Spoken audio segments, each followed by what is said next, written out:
Good evening, everyone. Welcome.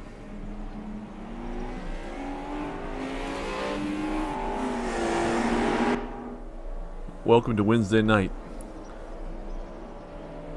Good morning, good afternoon, good evening, whenever you happen to be watching this. Welcome. Thank you for stopping by. Tonight's going to be a very interesting combination here. It's going to be the DTM 1992's class. Has 5 different choices in there for our racers to choose this evening. And they are going to be taking this class around the Circuit Zolder, which is a very fun circuit. It's very fast at times. There's a couple of chicanes that could equal some trouble. There's a slight hairpin near the end of it. There's actually 3 chicanes with a hairpin, with a sweeping right-hander turn, an almost 90-degree,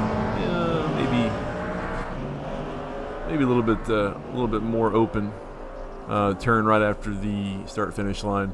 So this is a very fun track on any vehicle, to be honest with you. So it's going to be fun to watch these folks go around here in these crazy DTM 92s. These cars are a handful. They're very squirrely, to say the least. Too much throttle at the wrong time can send you around very easily.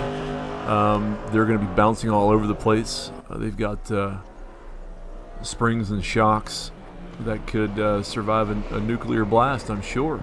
As you see Luke Filippone there, he's got some damage here in practice, which doesn't really carry over, so you can damage up as much as you need to. It'll actually reset once you get back to the pit. So he's out there having a little fun, pushing it to the limit, and he found a wall somewhere, so that was the limit. So, once again, welcome. Thank you for stopping by. Thank you for joining here live on Twitch. As always, this will be up by tomorrow on the YouTube side of things for the North America Race Room. So we appreciate watching. If you want to view it on Twitch live or after the fact, we appreciate that. If you want to watch it at a later time on YouTube, we appreciate that just as much. Make sure to follow the Twitch page here. Make sure to follow or subscribe or whatever YouTube likes to call it. The YouTube page there on YouTube. Make sure to like if you like this. If you don't like it, easily dislike and let us know what you don't like about it. We're always trying to improve streams or commentary or just everything all around. And I like critique. I like criticism. So if there's something that I can do better or something that I'm doing well already, put it in a comment. Let me know. Let us know, and we'll build on it from there.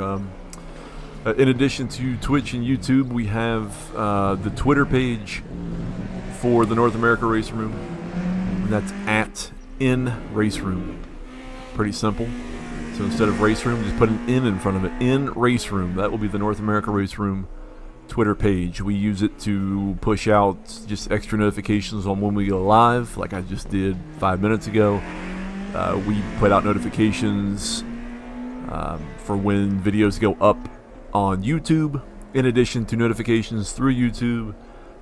Just general information from the Discord community, general information from RaceRoom themselves. We'll retweet stuff. We'll do all kinds of stuff. We'll retweet or we'll interact with folks from our Discord on Twitter or anyone else on Twitter. So find us there, follow, and interact with us in that social realm. Lastly, in addition to all 3 of these things, we have an Instagram. North America Race Room is the Instagram page. Find your way there. Forget what Instagram does. It's not follow. I don't know. Friend us or something. Do whatever Instagram does. Scroll through whatever photos or pictures or what we have up. It's a fairly new account, so there's not a whole lot up posted as of right now, but that'll soon change as we use it more and more. So put some hearts, some likes, whatever they have, up on there. Comment, interact, and just do it. Honestly. So that's about the four ways that we have. We also have the Discord. If you're here on Twitch, there's a link to the Discord community. If you're watching on YouTube, there's a link to the Discord within the description. Find your way there. Hello, good night. How we doing? Cantu, I'm trying to remember what your real name is, and I forget, so I apologize. If you want to put it in the chat, then I won't refer to you as Cantu. I'll refer to you as whoever you are, but I can never keep straight Twitch names with real names from the community if you're in the community. But as for the community, find your way into the Discord. If you like what you see here, a lot of these folks are from the North America Race Room Discord community. There's some folks here that aren't part of it. So, you know, if you like this and you want to race with us, especially in the ranked events, jump into the community with Discord. In addition to the ranked stuff, we do unranked things as well. Our Season 2 Championship League, whatever you want to call it, just ended up on Monday. And Season 3 will be coming up very soon. If you're in the Discord now, or if you jump into the Discord, signups are coming very soon. And the start of Season 3 is coming very soon. So be on the lookout for that. If it interests you, jump on in, sign up. It's going to be a fun 8 weeks once again. So find us wherever you like to find us. I'm sure we're there. If we're not, let us know and we will get there. So we're trying to just build the popularity of RaceRoom here on the Americas side, in addition to growing our community, to get people in to race with us, ranked and unranked. So we're doing all that we can to really promote it, show how good it is of a sim. It's kind of an older sim, but it holds up. It's got a lot of different variation compared to the other sims out there, so it holds its own amongst the others. So that's kind of the best way to say it. So that's kind of the all the information that I've got. So we've got about less than 13 minutes of practice. Once we get through practice, we will get into qualifying. I believe they have 15 minutes for qualifying. Let me look it up.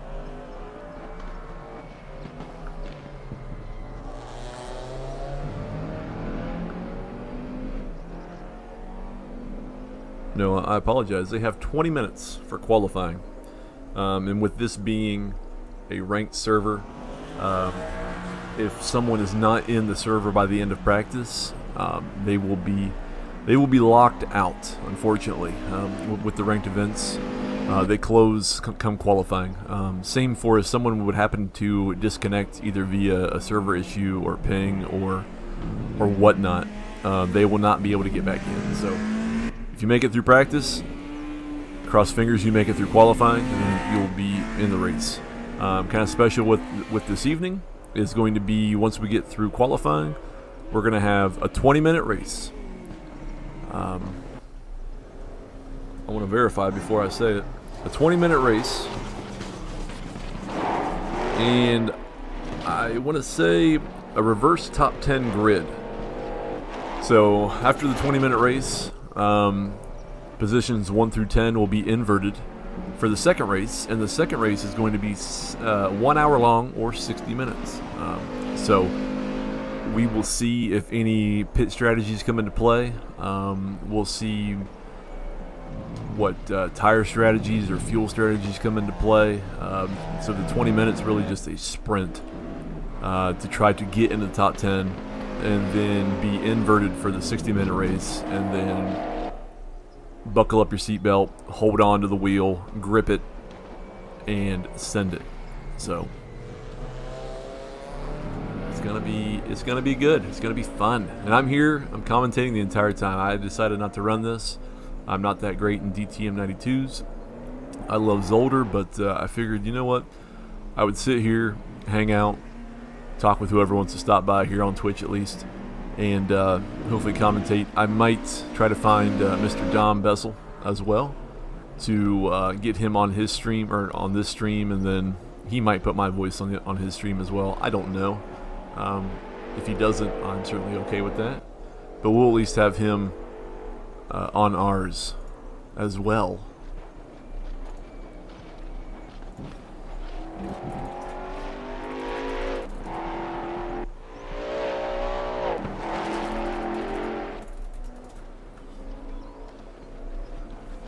So I'm just kind of linking up with him here.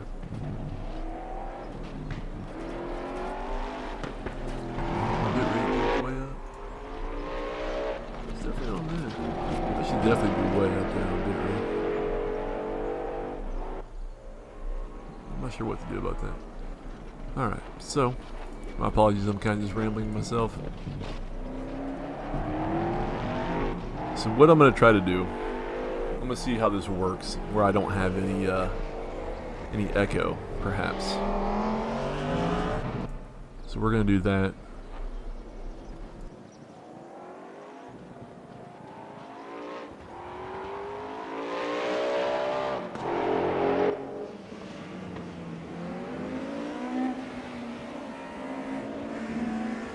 You are very much correct. Hello. Very well. Very happy. And these yeah, fine mornings. A little chilly in my room, but I'll make do. I've already done that. Might have to go for a blanket or something, but there you go. There. Should be 1992 cars. They're a little bit spicy, these ones. I'm excited.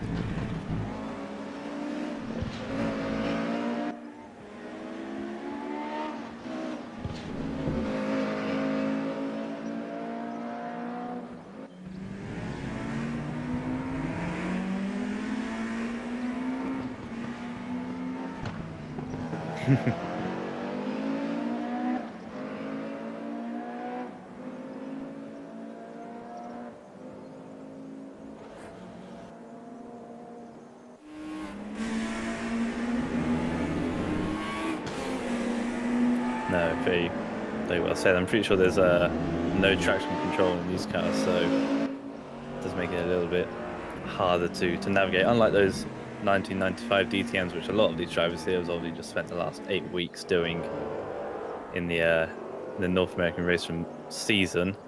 They're a bit more friendly. That Mercedes from the 1995 season, you got a bit of traction control. It's a little bit more down in power. Just generally an easier car to deal with. Unlike these ones, they're a bit more raw. If you're struggling on power, then the Audi's the way to go. That four-wheel drive, but everything else kind of wants to kill you half the time.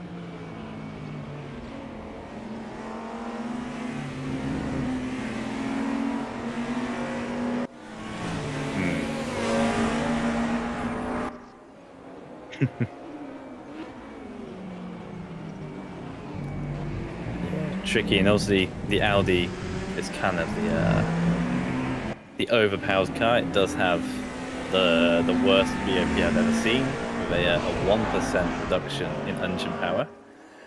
Not sure that's going to do too much around the track, but it hasn't got a lot of straight lines. But we'll see. It's a slight hindrance, but that four-wheel drive around, like you say, there's a lot of slow down areas, multiple chicanes, and a lot of tight corners.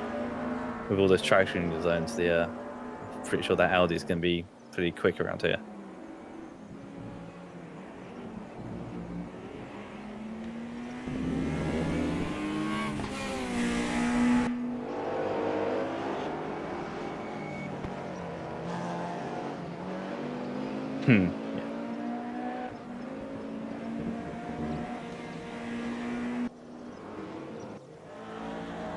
Yeah, and I was saying this just before you popped in. There's not a lot of time to rest around here.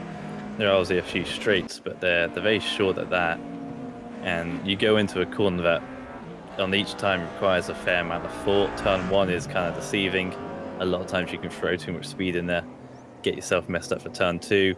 Coming down the back straight, you're thinking about that chicane, which is probably one of the trickiest corners on the circuit. A lot of people will take flight there and get that wrong. And then also you got the back straight, which leads into the final chicane, and that's a little bit deceiving as well, how tight that is. It's an old school circuit, tight, narrow, a lot going on, but it's good for racing in general. I think it's a real driver circuit, this one.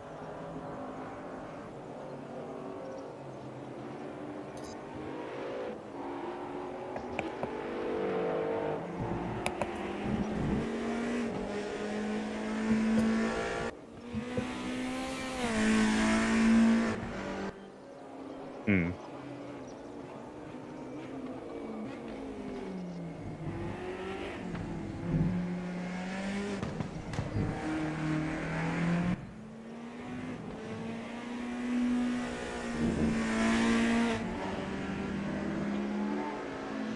Hmm. Yeah, I wouldn't be surprised when you get pushed into that corner where there obviously are braking zones, but none of them are from a tremendously high speed, which means you have to make the most of every opportunity, which probably will invite a couple of cents here and there, especially into the hairpin, the one of the penultimate corners near the end of the lap. That's a solid move, but yeah, turn 2 as well. You can do a switchback from 1 to 2, quite easily run wide through there, and you can just nip down the inside. But I'm sure the drivers here will make the most of every opportunity they're given anyway.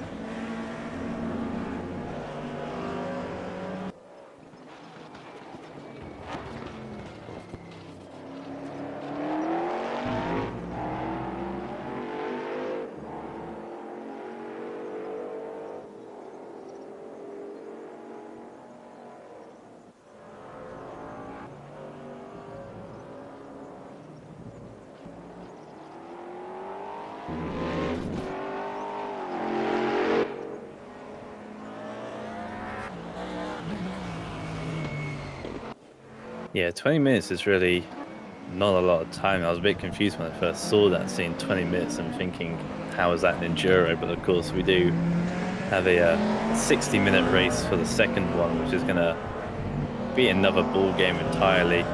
They'll put the hard compounds tire on. Don't even know if that'll even make the hour, to be honest. It'll be interesting to see how they manage the tires and manage the strategy in that second race. But for the first one, 20 minutes, throw the softs on, throw the mediums on maybe. If you're feeling a little bit anxious, and just chuck it around for 20 minutes. It's gonna be rather hectic indeed.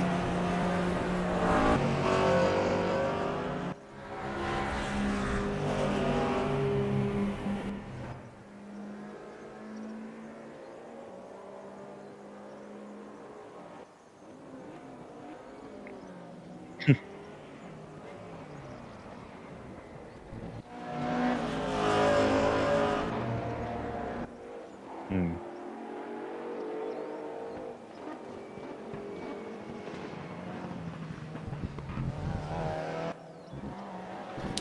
Yeah, interesting to see. I'm not sure what the differences in these tires are compared to the 1995 Mercedes, but after a 45-minute race, the mediums were starting to go a little bit past their best for sure. Any drivers on the soft tires there, they had to make a stop on that one in the Monday race. So I'd assume these are sort of similar with a bit more power, and surely they'd burn through tires a little bit more. But I don't know if each car actually has a specific tire model. But RaceRoom's implementing, maybe these ones are a little bit more durable than the 1995 cars. But we'll wait and see. We've got to get through that 20-minute race first, and obviously qualifying as well. But 20 minutes of quali to come up. It's gonna be a lot of track cuts, I can assume.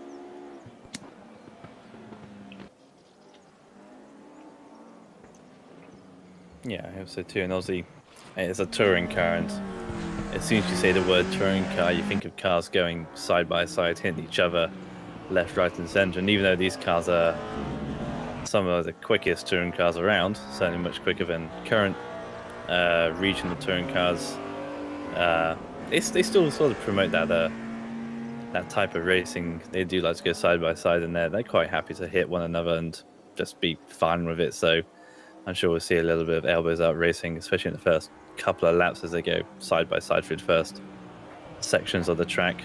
Turns 1 and 2, like you say, are quite open to overtaking and a little bit of rubbing. So yeah, it's going to be pretty spicy.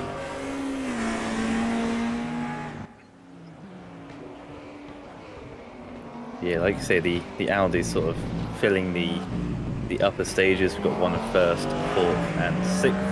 Also another one down in 10th at the moment.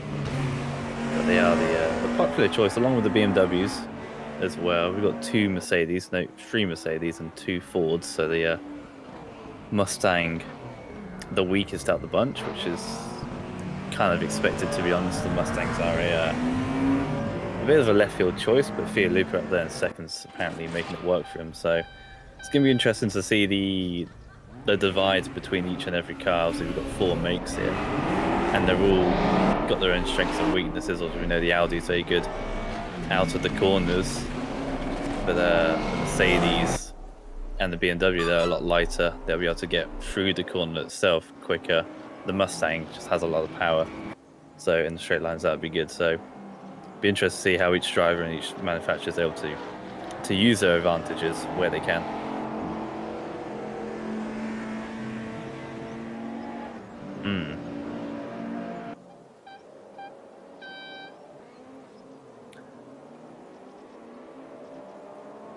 Yeah. Yeah, big fan of the Tic Tac car. I do like the rear wing though on the Mustang, how it's angled up. It's just an up angle. There's seemingly no sort of thought has gone into it. They just seem to have got a bit of metal and just stuck it on.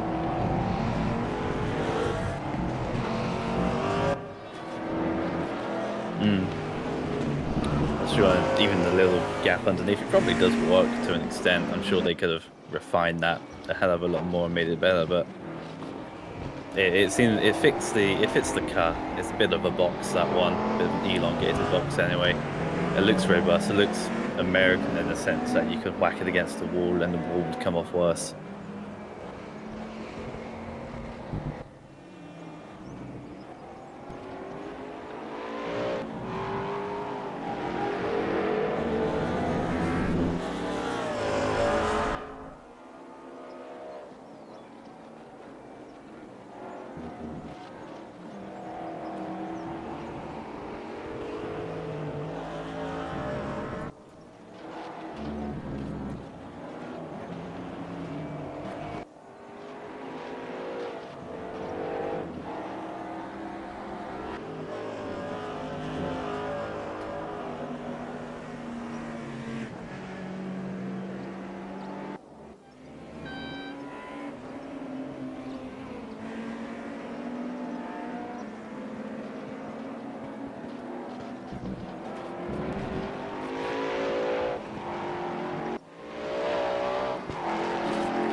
Yeah, to be fair, these are they're a bit like Marmite, this era of cars. You either like them or you don't. But it's nice that obviously it's something different every week. I mean, you can only do so much GT racing before you get sick of it. So at least these are a little bit different. It's a different challenge all in itself. Also, we had F3 racing a couple of weeks ago. That was something different as well. Naturally, we had the 2.4 hours of Spa, which is fair enough, and that was a hit event, I think, in all servers, in all areas as well, all locations. So that was a good event. Obviously, that's kind of expected to happen, but still good amount, 13, like you say, to come out to a car and track combination, which probably isn't the most favourite of everyone, but it's nice that people are still giving it a go. Definitely. Like I said, if I was any better at these cars, I'd probably be in there. Only because I like I like the endurance, or I like the events. Sometimes it's hard to call them endurance races, but I like participating in as many as I can. RaceRoom's nice enough to do something like this for everyone who likes this sim. It's just sometimes the cars don't agree with me or the track or whatnot, so it's the only reason why I'm not in this one. But yeah, that happens every week. Obviously, I think everyone gets pretty excited once the endurance is finished. That when they wake up, there'll be a new schedule available Thursday morning, and you can then see what you've got looking forward to for that 7-day period. And there's always wondering what that next weekly endurance will be, whether it's DTMs, GT4s, touring cars, F1 cars, whatever. Everyone does have a little bit of anticipation, a little bit of hoping that it's something that they might enjoy, but obviously it's different every week, and you can't please everyone, obviously. But it's nice that they don't just run with the same things. Obviously, they have the rookie servers with a Formula Junior and F4 car, maybe a GT4 car. They keep the GT3 people happy with a GT3 race each week, and they experiment a bit with the weekly endurance, which is nice to see. And for those who are happy to get stuck in, it gives them something to try each week. Especially for an endurance race. Obviously, this one maybe not so much with only an hour race with the 20, but it does sort of force your hand to try something new. Maybe, obviously, if you're not the biggest fan, you're not going to do it, but it still gives you that little bit of thought that maybe you want to go get yourself stuck into something new each and every week.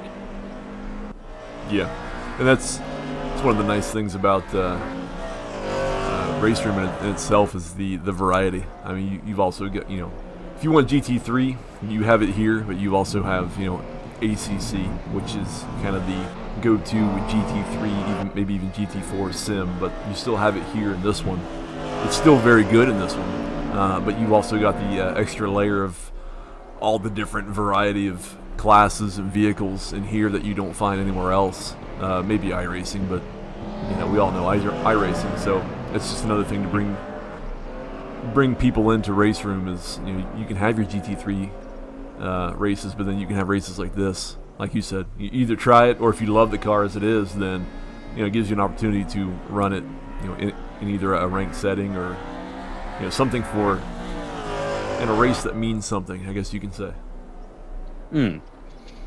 Yeah, obviously with them being ranked as well, you get to put yourself up against people of your caliber. Bronze, silver, gold, platinums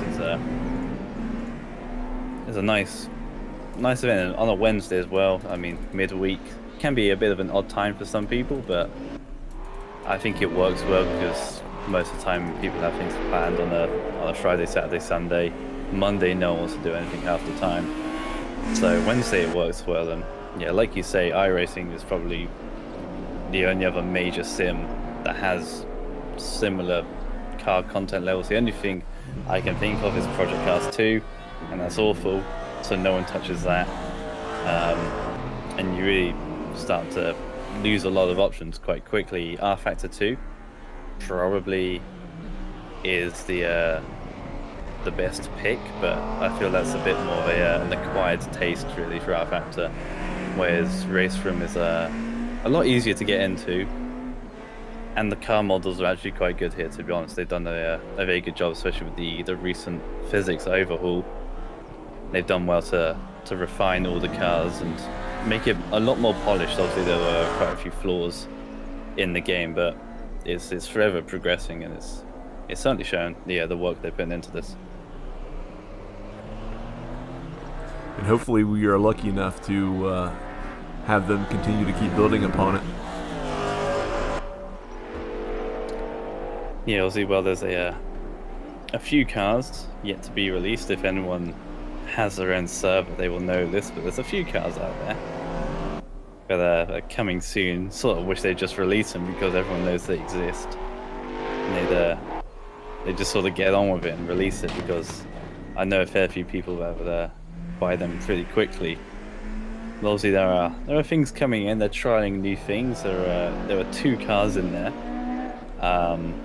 The Marquis, the Ford electric thing, which I hate because it has the word Mustang in it, and it doesn't deserve it whatsoever, the title. And also the drift car, the BMW. So it's interesting that they're experimenting with different things, which I quite like. I'm not quite sure how the drifting scene's gonna take to it, but it seems like they are putting a lot of work into it, and some good exposure with a lot of content creators recently. With that rookie server that's sponsored by whoever each week. It looks like they're in it for the long haul. Yeah, that's kind of nice. I kind of forget when they actually started that. It's been going on for so long, but it is nice that they're kind of promoting some folks that are really into RaceRoom, but then also some folks that aren't, but that are getting more exposure to RaceRoom, that either have done it in the past and don't do it anymore, RaceRoom that is, or whatnot. So it's kind of, I like what they're doing with that. Really just trying to build the base, which is always a good thing, or always the thing to try to help out the server population. And of course, this game is free. Obviously, the base content is minimal, but I mean, if you're not paying anything for a game, then why complain, really? I mean, and you can hop in there with, I think, on the Stowe circuit and Brands Hatch Indy or whatever the selection is, and you can get yourself acquainted with the game, and you can understand how it works. And then, if you're liking it, get yourself that starter pack, which is only €10 or something. It's really not a lot of money. That opens up a lot of doors to you. You can get yourself in the rookie server each and every week, and you can go from there. And honestly, if you want to buy all the content, it's going to cost you 80, 90 euros or so, which is quite a hefty amount. But Forza 5 is about to come out. If you want the premium edition with all the content and the future DLCs and everything like that, it's about 120 euros. So if anything, it's actually quite good value for money, and there are quite a fair cars in this one. Obviously updating it regularly. We've had the Mercedes GT3 Evo along with the Bentley GT3 Evo. They were recent additions. Seems like we're getting something every quarter. We had the Renault TCR car earlier this year, so a couple of cars every year is pretty good going. A few tracks as well. Bruno, some Nordic track I've forgotten the name of, but they keep on coming. They do, and hopefully they keep on coming. Thank you for that. I'm always torn, really, when when there's hints of new content coming, if it's going to be tracks or vehicles, because there's such a variety of both. That's it's kind of a coin flip of what you want to see come out from them. But you can't go wrong either way. New circuits are obviously new circuits to run. New vehicles, the same thing. I mean, new cars to run. So either way, it's new content that comes out. So you can't really complain. And usually the VRP, the VRP amount needed, it's not terrible. It could obviously be a lot worse. So no, for sure. iRacing have just released I think it's a hill climb or something like that, which you can't even use online. It's only a single player or a test drive mode, and it costs £14. Whereas I think Bruno came out and it cost $6-7 or so. Yeah, I think so. Yeah, it's price points are ridiculously cheap over on RaceRoom. And if they release a new car in a pack, which has already got cars already, and you already have that pack, like the Renault's just come out for the TCRs. I have the rest of the cars there, but not the Renault, so I don't need to buy all those cars. I can just buy the Renault, and that only costs me £2 or £3 because I'm only buying one singular car as part of a pack as opposed to all of it. So it does well equating what you already own, and it takes it up as a discount because you already own it, so it's cheaper anyway. Yeah, I have RaceRoom. I don't run it very often. I'm very content with just the free, quote unquote, like rookie content with the Mazdas. So I don't even really understand the acquisition system that they have. Like you just said, if you buy it, then if you want to buy it again later on, like you can have a discount or something. Like it's all foreign to me. I'm all about how RaceRoom's doing it, or or ACC or Assetto Corsa or what. You basically you're buying DLC packs. Then you have them for as long as the game is active. To use whenever you want. Like iRacing does what it does. It has a lot of people doing it. It has a lot of people buying their stuff. So, they obviously know what they're doing. So I'm not bad-mouthing iRacing. It's certainly for the type of sim racer that does it. I'm probably not it, but I mess with it every now and then. Yeah. I dabbled in for it maybe half a year. Purchase some content, and I'll go back to it maybe in the future. But yeah, like you say, I brought a few tracks and cars in there. I don't have a subscription for it anymore, but I now can't use those. Can't use anything because I have to obviously keep on renewing every month or every year, which is it's a bit weird, Everything becoming a subscription service. Obviously, iRacing's been doing it for a fair few years, and it works. A lot of people use it. But yeah, maybe not quite for most people. And there's a lot of other sims that offer the same level of racing elsewhere. RaceRoom, R-Factor, to name two of them. Because I'd probably go elsewhere, but with RaceRoom, it's forever up and coming, and I think it's only going to get better and better. Especially into 2022, I think we're going to see some fun things here. What is interesting right now is first and second, they got the same laptop. Yeah, so I'm not sure how. You may know. How does the game differentiate? Is it for like a sector, a different sector time? Who has the best sector per sector, or is it alphabetical, which is not there, but. I've never known, I guess, how the game differentiates, because I've seen it before where someone will have, according to the leaderboard or the standings, the complete same. I don't know if it dials down even further into decimal places or not.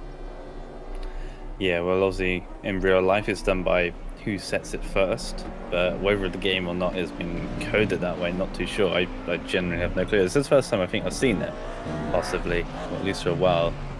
Might have to watch this stream back and see who set that first, but they both said a 37.504.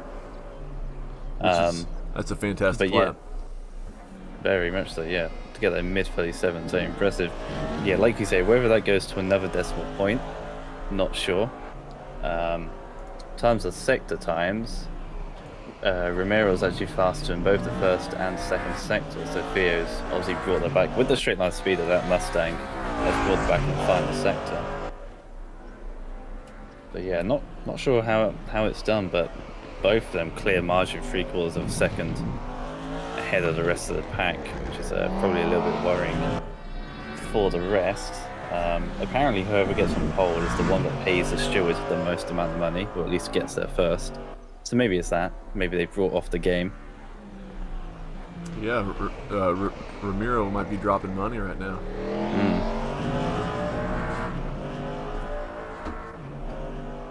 That man orders delivery food to take out almost every night, so I wouldn't be surprised he's got some extra money to flaunt around. Really? Sorry to cut you off there. I was going to say, really, with this vehicle, maybe even with this vehicle and this circuit, it's really going to be about survival, to be honest with you. So you know, Theo and Ramiro are up there with 137.5s, and you got Mr. Insbury with a 139.0. That's nice and all for qualifying to set the grid, but I think we'll see, you know, some attrition happen here with not, you know, hopefully not, but really survival for the end for 20 minutes, and then survival even more for 60 minutes. Like, I don't think I could survive for 60 minutes in these cars. So that's going to be a really big thing, which, you know, might shake it up a whole lot within these time limits. Yeah, some mistakes are going to be made pretty often. Is a choice word, but it's easily done in these cars. I was riding with Romero a little bit ago, and he was up on 2 wheels a fair amount of time, so these cars are rollable. You can see there up on the screen now will be the qualifying order. Romero and Theo first and second, but to set that on 1 lap, fair enough, but I don't know if those two can really keep that pace for the entire race. Maybe for the 20 minutes might be possible, but for the hour-long race, I'm not too sure they'll be able to keep that lap time whilst being consistent, and that might lend a hand to Enstru, Paz, Filipponi, and the rest of the field.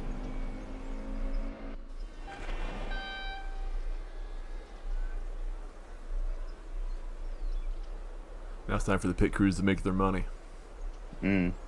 60 seconds to shine. That's all they get. I wish they had the animation so we could just see everyone going crazy. I mean, that is certainly nothing that RaceRoom actually needs, but it's more of just something I wish for. Yeah, a want more than a need, if anything. But yeah, a couple of changes probably been made to that setup. Obviously, put the correct amount of fuel in. Maybe change the wing angle, suspension values, ride height, things like that, just to make it a bit more drivable. Sometimes drivers take a tenth or two out of the ultimate pace of the car just to ensure a little bit of drivability in the car, make sure they can go the full length without having that car a little bit too snappy. Do you want to take the start on this one? No, you do it. Maybe I'll take on the next one. Fair enough. Well, we're waiting for those lights, and we've got 20 minutes here on the first race here. It's going to be a reverse grid for that second hour-long race. Look at those Audis go, all 4 of them to the middle. It's like they planned it in the team meeting beforehand. First and second and thirds then, possibly as we go around the outside then. Fernando trying to get around the outside of Fia Luca for third. He does, he gets to the inside. Romero gets a clean getaway along with Luca Filipponi. Filipponi, I think, from 5th there to 2nd. That's a mega start from him. Lupu trying to hold around the outside. There is a spin for Stuart Marshall there, one of the tic-tac cars, one of the 3 we've got here. McCord makes his way through just about. He's looking to the outside of Theodore Ensry, who in turns attacking on Diego as he gets through there just about. It's chopping and turning. Lupu's looking left and right there into the chicane. Things are trying to calm down. Like you said there, Jared, it was a very hectic first couple of sectors at the start of this race. Yes, it was. I just saw Emery Anderson kind of get sandwiched into the wall there before the chicane, so I'll have to look out to see if there's any damage from that or continue on. Yeah, here's hoping a little bit of a robust actions going on there. Everyone there on the soft compounded tyres for this 20-minute race, which is expected. 20 minutes, we'll see whether or not that changes for the hour-long race. It's an Audi 123 at the moment. Could be a 1234.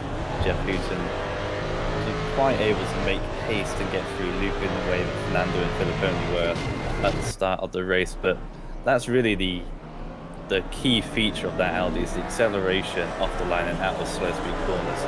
Four-wheel drive allows it just to propel out the corner here with Fia Luca there in the Mustang. He's got a lot more power and a lot more straight line speed. You can see how he's able to blast past and get himself to the inside there for turn 1, but coming out of acceleration zones, if that Audi can hold its line, it'll go through again, and especially in the middle sector where the track really slows down, the chicanes and the tight corners. It's going to lend a hand to those Audis. It's going to be a bit of a struggle for Lipu to keep that pace, but we'll see as this race goes on how they're able to deal with the strengths and weaknesses of each and every car. Jeff Hooton's trying to close down on Fernando Matos. They're getting scrappy here in the chicane. Ooh, a little touch. Jeff Hooton gets a little extra chicane there on the inside. But, Fernando keeps it, they're going on to the next round number 2. A couple of little sausages, extra, never hurt anyone. You see through that chicane there, they're quite happy to take all of it on the right-hand side there, absolutely run over. These cars are relatively high in racing term standards. You can see there's quite a lot of gap in between the floor and the actual ground compared to maybe a more modern car. GT3s, TCRs, they are basically slammed to the ground. Unlike these Audis there. Got a bit of ride height there. Allows them to take over that curb, at least in the second chicane, maybe not so much the first chicane. You can see there, obviously Jeff Houghton got squeezed on the inside and didn't seem too happy about it.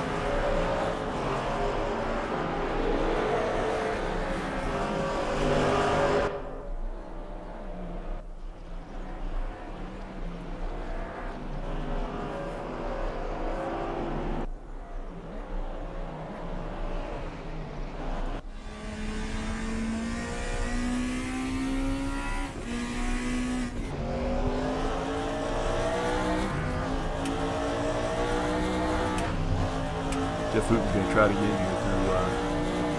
through turns 2 and 3. Fernando's going a little bit wide. Jeff's going to try to get on the inside. It's going to be a drag race down the chicane.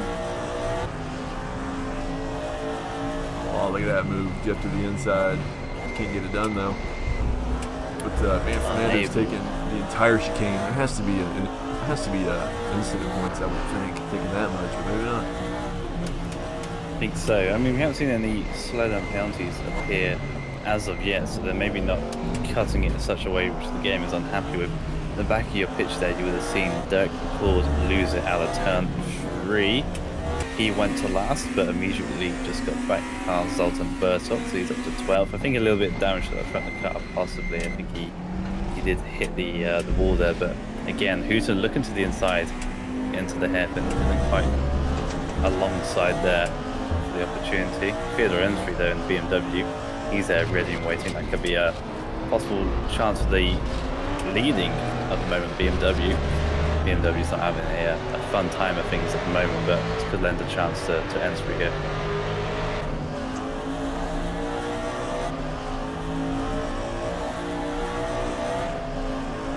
Yeah, I think Jeff Houghton and Fernando Matos are going to be close probably all race.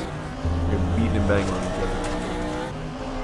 Yeah, it looks like Jeff is possibly the quicker driver. We've seen him get some good runs out of the corners. He's got the inside here, like you said earlier. If the car goes wide, that 44 car going wide through 2, leaves the door open, and then the attacking car can just sort of slip down the inside and get that move pretty easily done. We'll see if Jeff can pull away now.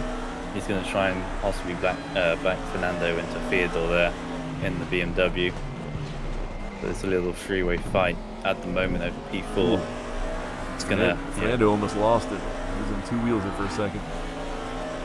Easily done for the chicane. Yeah, I will say that that fight between Jeff and Fernando has brought Mr. Ensbury right back into it. He was about almost 2.5 seconds behind these two, and now he's making the pass there on Fernando. So.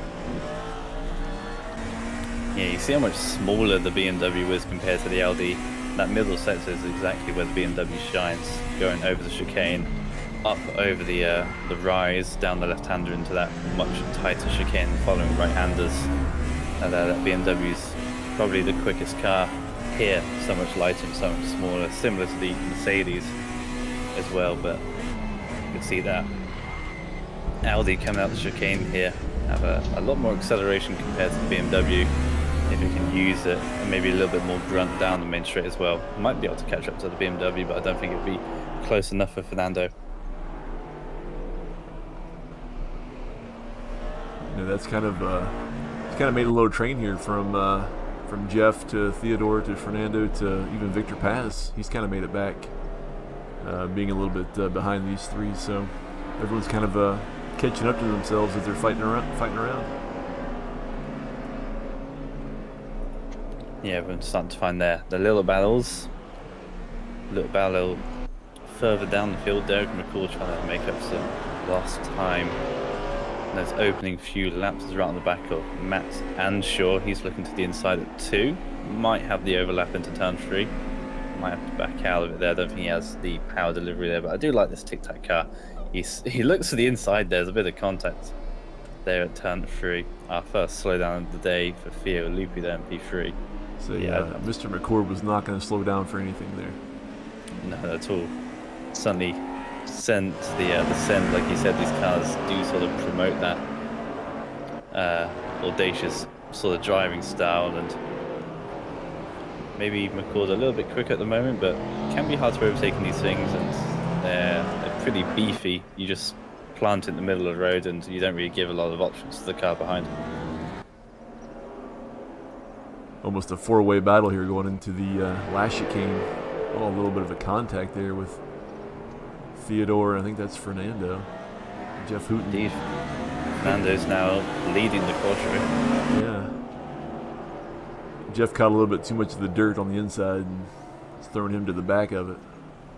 Yeah, from 4th to 7th in about 100 meters or so. Yeah, these four really battling hard there. We'll see whether or not anyone else can capitalize on this. N3 possibly might be able to get past Fernando here. He's certainly looking to the inside of turn 3. Goes for the move, and I think he's got that done. Indeed, he has. They both won a little bit wide there. He's going to have to defend now in a little BMW. It's trying all that it might, but maybe Fernando can have it around the outside. Not this time. They have to really slow down for that chicane there, going side by side. Man, that Audi has... Look at that release out of there. That's amazing. Yeah, a lot more grip and a lot more power, but holding it around the outside isn't going to happen for him. They go back to single file. And one of them just needs to break away. Whoever gets themselves into lead, just try and get themselves away from this pack and hope that the rest start battling even more and just give them a little bit of a breakaway.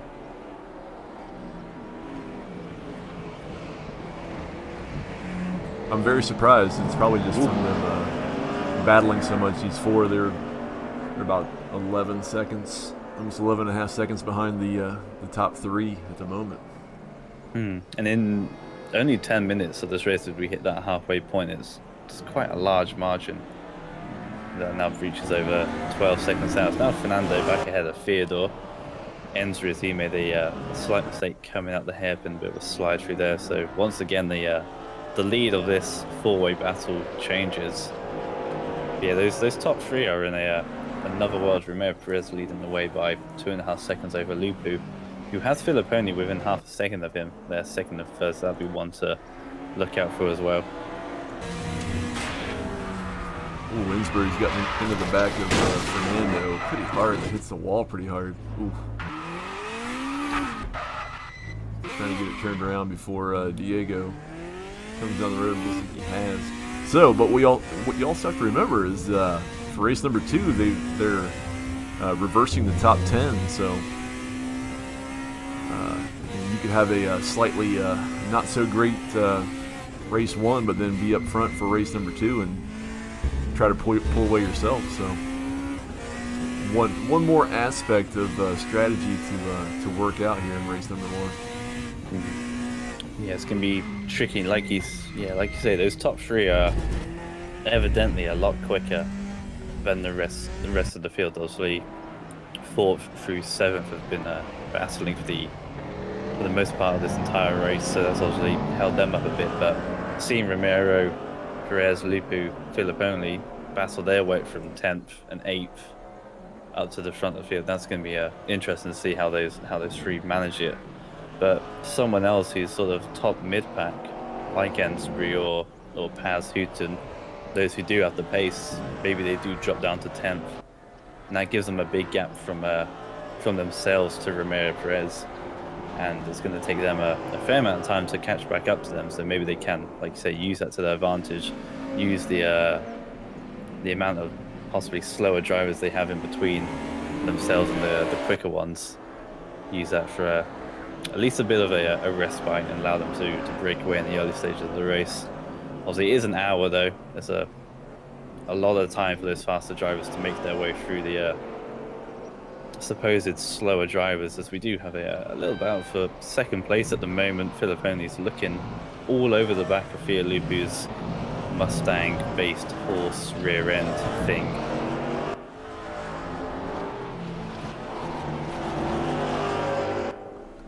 And towards the back, Derek McCord's working on Emery Anderson for, what is it, P10 and P9 right now. So they're right there at race number 2, being on the front row. So it'll be interesting to see in these last 7 minutes if if they try to swap around. They obviously probably will not catch. Was it P8? They're about 6 seconds behind almost.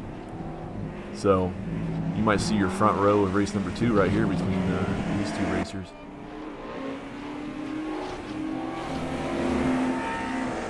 Derek's doing everything he can in that green and white Tic Tac car to try to get by Emery in the Mustang. Yeah, and it's tricky that battling for these positions as Derek does make his way through. But if Stewart can take, woohoo, as that Mustang has a bit of a moment under power, one of these is going to end up outside of that reversal as Stewart looks to the inside, gets it done. So that now means Emery's outside of the reversal. So they're going to finish it. If they finish 11th, they start 11th. And that's got to be agonizing, especially when you can see P10 and P9 a chance to start much further up the grid in that second race. You miss out by half a second or something, you're going to be pretty well annoyed with that. So maybe Stewart's to start thinking about maybe the bigger picture, because race 2 is a lot longer, and starting first for that race as opposed to 11th is going to be much more beneficial for him. Right. But yes, I will agree with what you said with it being very agonizing, where you're one place out of from where it gets reversed, and they're within close eyesight of being right in front of you. So it's kind of demoralizing, but then you have to kind of just reset and realize there's 60 minutes to try to make some moves and try to move your way up. Yeah, 60 minutes. A lot of laps, maybe 40 or so. Thinking maybe in the 30s. I can't do maths. I can't either. But if he doesn't fall too far behind here, he may also have a chance to make to get into 10 or 9, depending on if Stewart or Derek have any issues, or get in, have a little contact or a little drama or anything like that. So it's not over until the checker flag goes. No, for sure. Maybe a couple of drivers are forgetting that there is a second race after this. And they fight just a little too hard. Jeff Hooten going around the outside at turn 1, has inside for turn 2, takes P4. Then away from Fernando. So those two still fighting on. Filippini's still within touching distance of P2, but I doubt anyone is beginning to the sort of closing stages of this first race here. No one's really going to want to throw away a decent result. I'm not quite sure how RaceRoom does the rating for multiple races. If it does it on a race by race basis, or it just takes your entire performance as a whole to the end, I'm not too sure.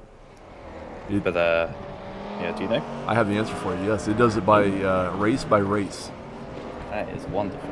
So if you unfortunately, obviously if you don't finish this one, you have race 2 you can still get into. But if you have the unfortunate disconnect, then you're out. You basically DNF race number 2, and that is played right into your rating and your reputation. So the multiple race endurance are fun, but they're also they can be catastrophic too. Worrying, if you care about your rating and your reputation. I mean, if you take it at the heart, it can be very catastrophic, because you're obviously losing 10 reputation right away for not even being in the race, for DNFing or disconnecting or whatnot. So it's a risk and reward type of situation when they have these endurance races.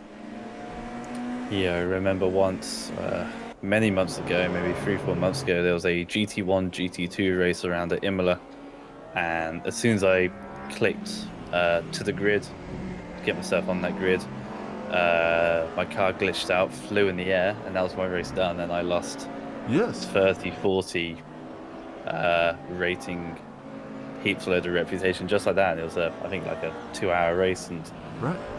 nothing you can do there. It's unfortunate, but you have an entire week to build that up again. It only takes a couple of days really to regain what you've lost. Right. But yeah, it's a choice you have to make, and well, you can't go in thinking you'll disconnect because you'll always be worrying, and you'll probably never even enter it if you're worrying about that. So it's good to get stuck in. If it happens, it happens. You've got a week to rectify it. Right. Oof, Stewart goes around with chicane. That may drop him out of P10 if he can get it going before Emery comes along. We'll see. Emery's going to have a much better run up the hill compared to Stewart. He's got a lot of damage in front of that car. And he possibly has suspension because he's gone off over the crest as well. So that has dropped him out of the reverse. So that's just gifted P10 then to Emery. They're going to be pretty happy with that because they were 5 or 6 seconds off the back of P10, and they've just been, gifted down there that P1 spot for race 2.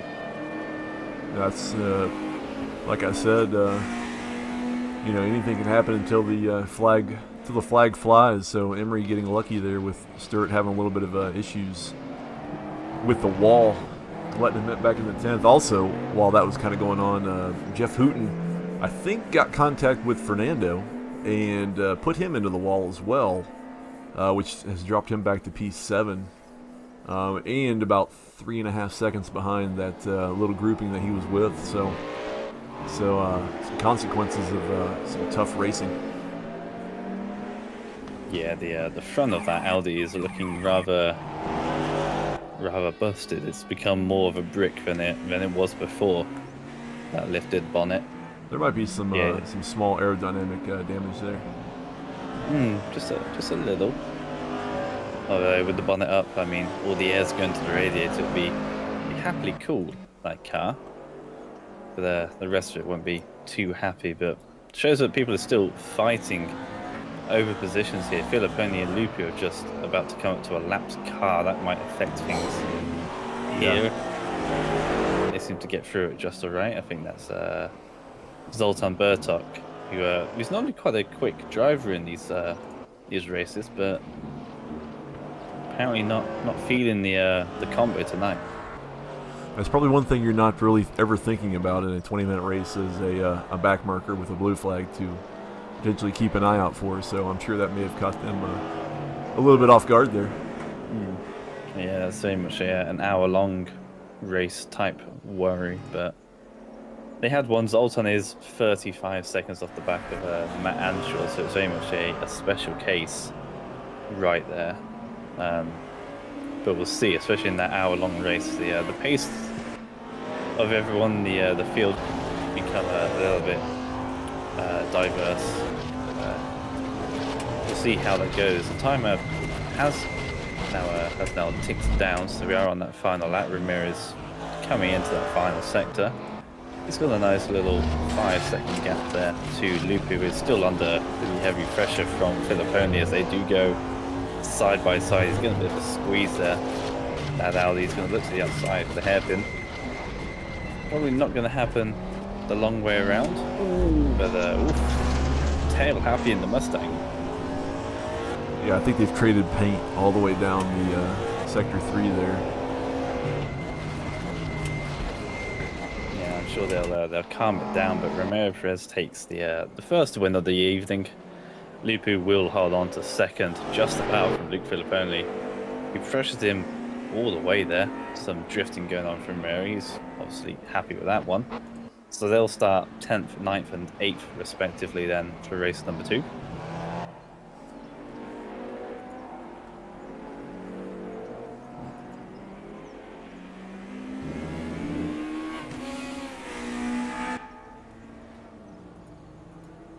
Even with some issues, Mr. Ensbury comes in 4th. That's pretty good after, I think, a spin with a wall hit, and I think he was like 7 seconds behind. P4, 5, and 6. So he's made his way back initially, up there. From 7th, he's done a very good job to catch them all up, have an incident. I think all 4 of them have had incidents during this race, and then just maintain that P4. McCord then in P8, followed by Diego in P9. Henry will take P10 then. That is reverse grid pole then, so they will start race 2 from the front of the grid, which is going to be interesting. We'll see how long they can hold on to that for. We'll soon see. P11, 12, and 13 we are waiting on for. So they'll make their way across the line, and these last 3 drivers, they will start where they finish, as they are outside the top 10. So a little bit agonizing for them, obviously, to be in that be the only 3 drivers that don't get the reverse grid and don't get put to the front. But, it's a 60-minute race, and anything can happen. There's obviously been a fair amount of contact in this one. Ensry with the fastest lap, 37.7, which is quite surprising. So he obviously has some pace that he didn't quite show in qualifying. So we'll see if he can use that in the second race, and maybe we'll have a different winner for the 60-minute race.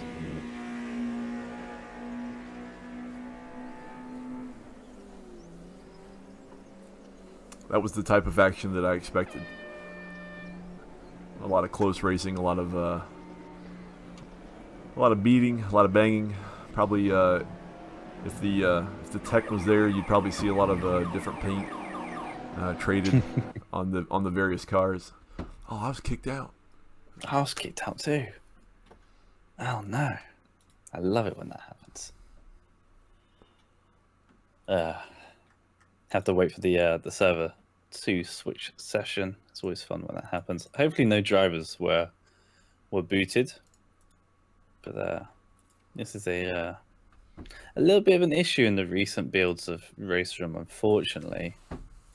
In between sessions, it can give you the choice. It seems to be like 50-50 for me, but it'll just eject you. But apparently there is a hotfix at the moment. I think I need to download that, or at least try it to see if it helps. But yeah, it's unfortunate. I do know at least some folks in the North America RaceRoom community is that it's kind of held them out of these long endurance races only because it can drop you between practice and qualifying, or even qualifying and the race. So it's kind of held out some folks for the last couple of weeks, because if you get knocked out between the race and qualifying, I mean you're losing your rating and your reputation because you're not actually in the race and you were dropped out of it. So yeah, we'll see if they can maybe fix something. It normally doesn't happen all that often on this account that I spectate with, or even my knock on wood, I haven't had any issues for quite a while on the other account I have that I race with. So I'm sure it'll all go downhill after saying that and have it actually be recorded. Yeah, I think so. It's a choice whether or not you want to risk it, and sometimes for those drivers where it happens regularly enough, you're not going to take that risk, especially in these longer races. I've just about got myself in. We've got 40 seconds left on the clock, so hopefully you can get yourself in as well in time. Yes, I'm actually getting in right now. Wonderful. So crisis averted. We're good to go, thankfully. But yeah, there we go. Mustang out in front then. Henry Anderson will lead the way for this hour-long second race. We might start this race not seeing all the cars, depending on how fast they load in.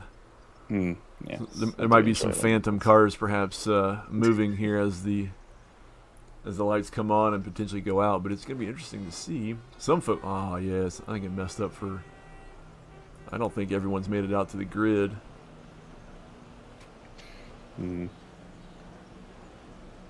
The lights may go out at some point. They're gone, they're out. Looks like we've lost 2 people. Yes, so we're down to 11. Emery Anderson goes out really wide. Maybe he's just letting some. Oh my goodness, some beating and banging everywhere. Let's see if he's got a picnic basket. Maybe he's going to go to the beach, which he has. He's now back to the end of the line of everything.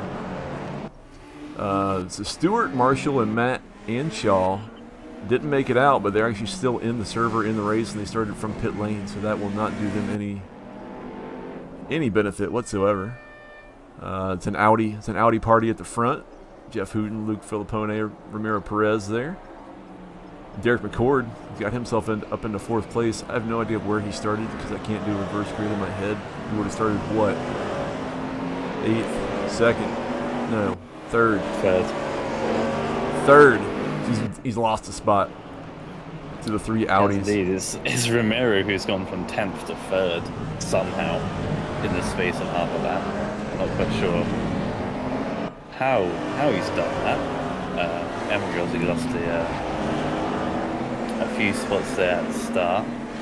Interesting that the 2 that were disconnected were allowed to start from pit road. I'm glad that's happened, but that's the first time I've seen that. So I'm not sure if they were full disconnected or if they just didn't hit the. They just missed the button. They didn't hit the race button, so they started there. But I mean, good for them. It obviously won't help them at all since they're now 17 seconds behind P11. But you know, hey, anything can happen. They're 60 in the minutes. Race. Exactly. And everyone is on that soft compound tyre, apart from Fernando and Stewart. They've gone for the hards. So is there no medium involved in this car? Because that'd be a bit weird if you just bypassed the mediums and went straight for the hards. Right. There may not be. I can't remember from when the last time I loaded it up, but it may just be a soft and a hard compound for these. See how that plays out, whether or not that hard is the other way to go. Yeah. So Ramiro just inserting himself right there in front of Jeff, going in hard, going down the chicane. It's like, yeah, that race 1 leader as Jeff gets bullied to the wall there into the chicane. Race 1 leader takes the lead within a lap. Straight away onto lap 2, he's gone from 10th to 1st. I want to see an onboard with him. A replay of that. We'll see how he's managed that. That's quite impressive, to be fair, from the Argentina driver.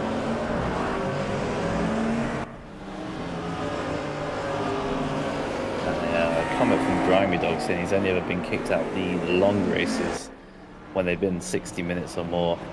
If it's a 15-minute race or anything of the standard servers, he's never had an issue. So possibly the issue is with the special case of the endurance server. Possibly, who knows? It is unfortunate that it happens, but hopefully they'll find ways to fix it. Derek McCall's been shuffled down to P5. That Mustang powering its way through eventually, see if it can disrupt the 3 leading Audis that we've got at the moment.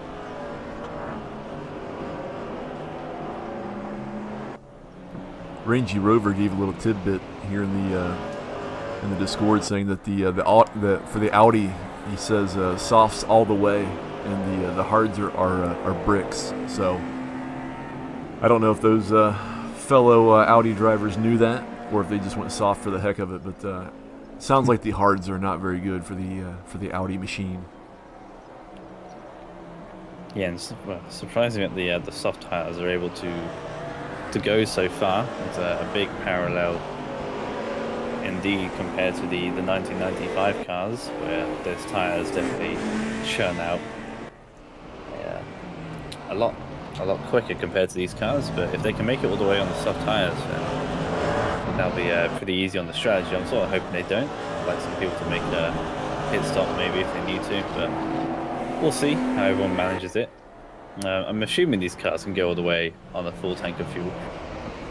Yeah, I think from what I saw, at least from the European Gold, I think 75 liters was able to make it the entire way. I don't think that's a full tank. But yeah, there's probably enough. There's enough in the tank to go all the way. Yeah, so pretty standard affair of 1 hour race, and it's just drive as hard as you can whilst keeping it on the road. Then just for this 1 hour, I guess you could call it a sprint. I think in most sim racing terms you say an hour, and it's still considered a sprint race, to be honest. Anything above 2 hours of it, we're moving into enduros. But if you're doing an endurance race, especially like a multi-driver race, with driver changes, you're looking at a minimum of 6 hours before you get anywhere near endurance standards. Filipponi going down the inside of Jeff Hooton there to turn 3. One thing I wish they would add is driver swaps, but I know that's quite a mammoth task. It would be nice, only because it would. I don't know. I mean, I think that's people love that in iRacing. They love it in ACC. Folks may not love it, or it may not be as a big feature for RaceRoom. But it would be fun. Wishingly, it'd be fun to have that as an option, just to have super long races, like you said. Endurance races for me usually 3, 4, 5 hours. Something that might require one driver swap, or that have driver stints. So that would be fun to have. I doubt it ever comes, but we can keep wishing for it. At least I will. Yeah. Yep. Same to us. It would be nice, and I know a lot of people would be up for that, and it would suddenly open up the market options for RaceRoom, which they're doing a great job obviously at the moment, having so much content, both track and car wise. It's almost too much to choose from. It makes you wonder how they keep on bringing out new things, because you keep on thinking they've done it all, but they keep on finding new cars and tracks to release. But I think that'd be a good addition. But for now, these 2-hour races and things like that are a good starting point. A lot of people, as proved last week, are very happy to do that. Definitely. I loved last week with the 2.4 hours of Spa. I mean, it's endurance races it doesn't always happen. When you say endurance race, to me, I think it's a long duration and on a fairly large track. Spa, the Nürburgring, the Nordschleife, Le Mans. I mean, that to me, that's endurance. The big stuff where you've got a 2+ minute or more lap. For me, that's endurance racing. I mean, obviously, we can't have that every week. That would be that'd be murder for everybody. But these are fine. These are great. I mean, what they do for us on a weekly basis for Wednesday is perfect to get people out there, to have longer than just a 15-minute ranked race. So I mean, anything is good enough, honestly, for this right now. But there are some things that can make it a heck of a lot better. But what we have now is fantastic. So there's really nothing to complain about. No, of course the ranked schedule is still within its infancy, you could say. Can't remember when it debuted, but it wasn't a tremendously long amount of time. Sometime last year, I'm thinking it came out. But I honestly don't know. I started around January 2020, heavily into this. So, and I think the ranked stuff was out maybe around even before that time. So, yeah. So obviously there were multiplayer sessions and stuff, but there was unscheduled multiplayer stuff. But the ranked stuff, I think, is relatively new. Especially the Enduro is somewhat new. It's certainly better than nothing, and it's nice that they trial something new every week, where it's a straight up 2-hour long race. If it's a triple header, as much as they are sprint races, I actually quite enjoy those, because you get 3 opportunities of having a good race, as opposed to just one long race, where you make a mistake in the 2-hour race, that's kind of it done. Right. And I've done that. What was it? It was I think the Red Bull Ring and GT3s maybe. I don't know. It was like a 2-hour race. I ended up crashing at like an hour and a half, and that was an hour and a half of my time. Not wasted, but down the drain. So yeah, that was a good combo. That the GT3s and GT4s around there. I quite enjoyed that for sure. Yeah, you put a lot of time into it, and you make a mistake in the final sort of dying moments, and it's heartbreaking, which is good, because that's how it should be. It shows how much time and effort you put into it. And I do enjoy those sort of style of races, but like I say, if you did that every week, you'd you get a little bit fed up maybe after a while, and driving, well, committing that amount of time is can be difficult sometimes. It is. It can be heartbreaking, but then you know, you keep coming back for more. So you know, Yeah, that's the thing. We all keep coming back there. In the end, it doesn't matter. No, for sure. Gaps at the moment are pretty stable. Everyone's sort of finding their rhythm at the moment.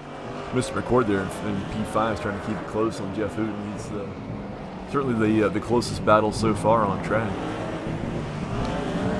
Yeah, Lupu. So Lupu got past McCord and he's now got past Jeff. Yes, because there's now no longer a freeway at the top for the Audi. So Lupu's made his way up into third place. Emery as well on the back of Diego. Our once pole sitter has dropped down to P9. Had a bit of a slow start there in the Mustang. Maybe it's a little bit harder to get away. Certainly would be compared to the Audis for sure. But maybe that American clutch isn't quite what it should be.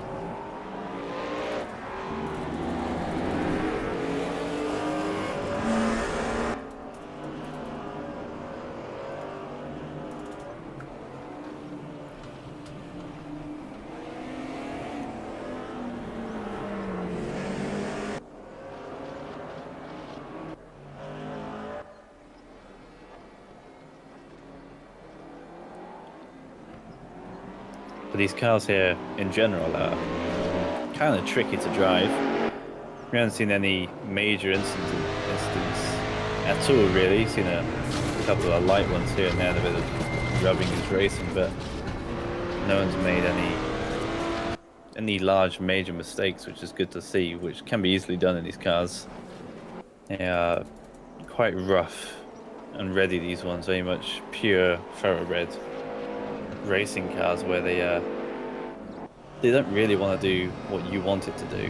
You kind of got to negotiate with these cars to make it round a lap, but they are tricky to drive, and going flat out for 20 minutes is one thing, keeping steady and consistent for an hour is another thing. So be a testament to these drivers if they can keep it on the tarmac for the entire hour. I think we might see some maybe concentration gaps and a couple of mistakes come into the final 10-15 minutes, we'll see.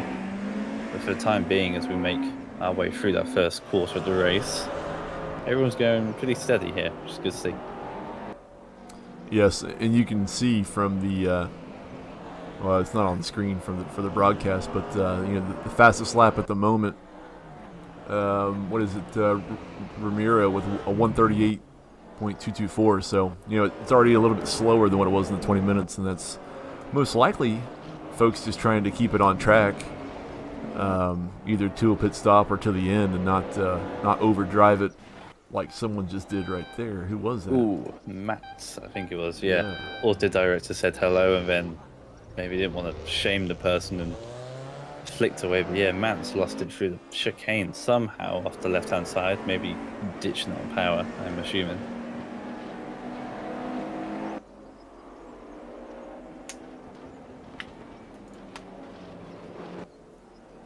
Yeah, all the drivers would have collected a lot of data after the first race and learned how much tire usage they made, how much fuel they used, and they'll be able to use all that for this hour race. And I'm sure if they didn't think they could get to the end on the softs, they wouldn't have gone for it, unless they know that the hards are particularly not so good. Right. Through the second chicane, looked like Jeff Hooten had some a couple issues that's allowed Derek McCord to close the gap to under a second, and Derek's hard charging down through the third chicane, trying to pick up a place, trying to get himself back into fourth. Yeah, you line it up for sure. Theodore Ensbury, though, is ready and waiting, relatively-ish. His last lap was 3 tenths quicker than that of McCord, as Hooten and McCord, as they complete those laps, lap 10 they've just completed, they both had an invalid one, which means they've gone off the track at some point. So a couple of mistakes here and there, but nothing too costly. Emery, though, still just on the back of Diego. Has been there basically the entire race after they got shuffled down to the position they are now. Had a couple of looks into a few chicanes there on that Brazilian, but just not close enough at the moment to make a move.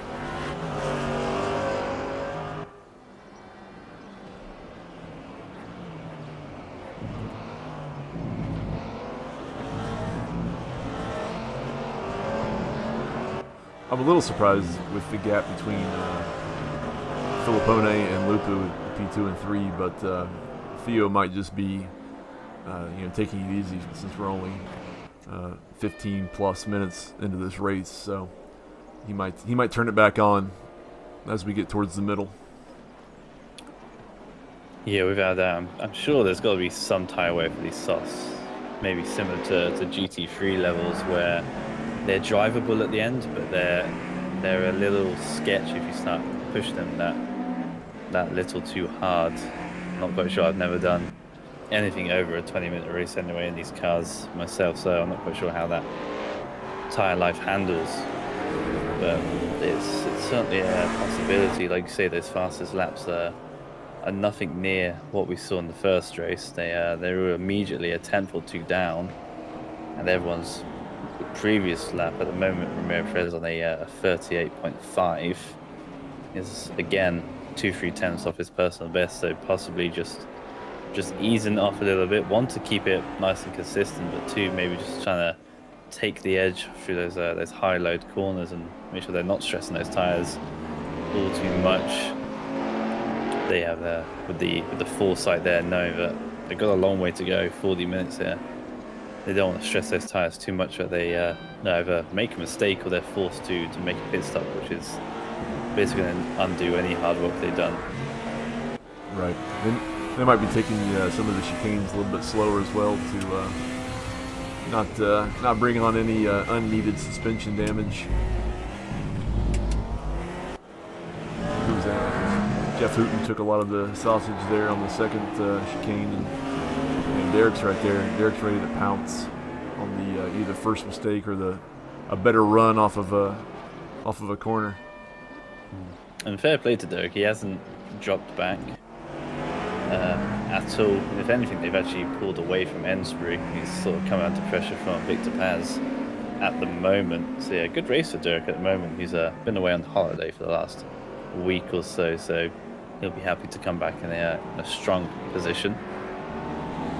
He got a little practice time on Monday with the 95, and now he just slid right into the 92 easily. It's all he needed, just a little refresh around Suzuka.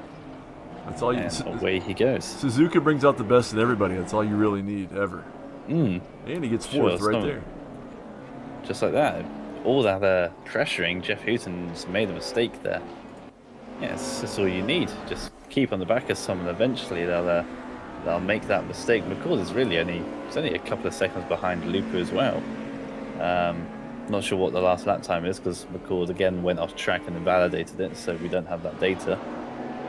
But yeah, maybe you can make a little bit of a charge for P3. That could be a possibility. Victor Paz, though, you can see he's there. These two cars pretty similar, the BMW and the Mercedes, and the fact that they're the smaller cars and they're the lightest two here compared to the Ford and the Audi.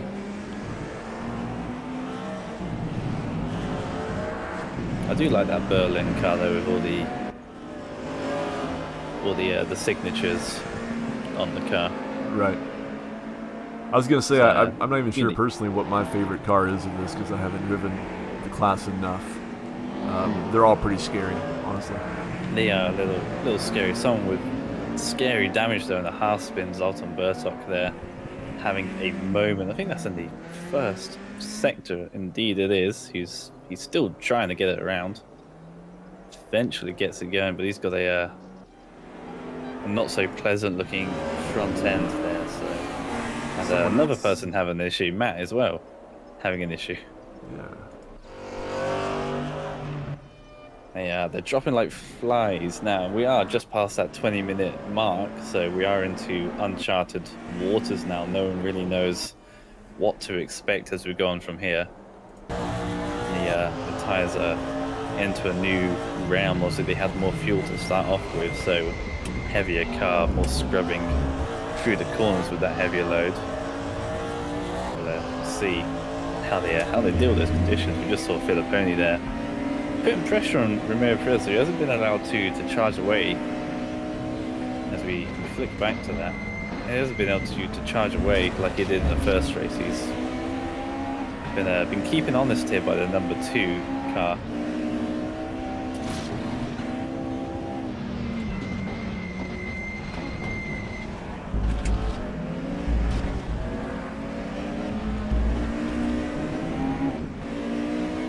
It's interesting to see through that hairpin that the rear brake disc is glowing red, but not the front.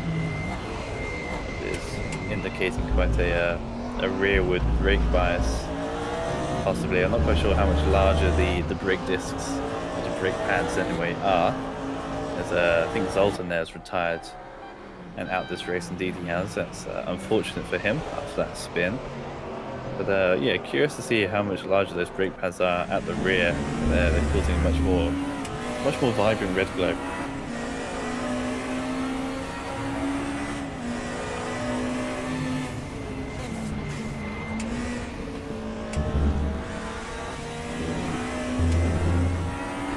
Theodore, though, he's caught up to Jeff after Jeff made a bit of a mistake letting Derek pause through, so maybe this is a chance for Theodore to make his way through. He's been sitting in that P6 position this entire race, just a couple of seconds ahead of Victor Paz, a couple of seconds behind Hooton and McCord, and now it's finally beginning an opportunity to close up on the back of that Audi.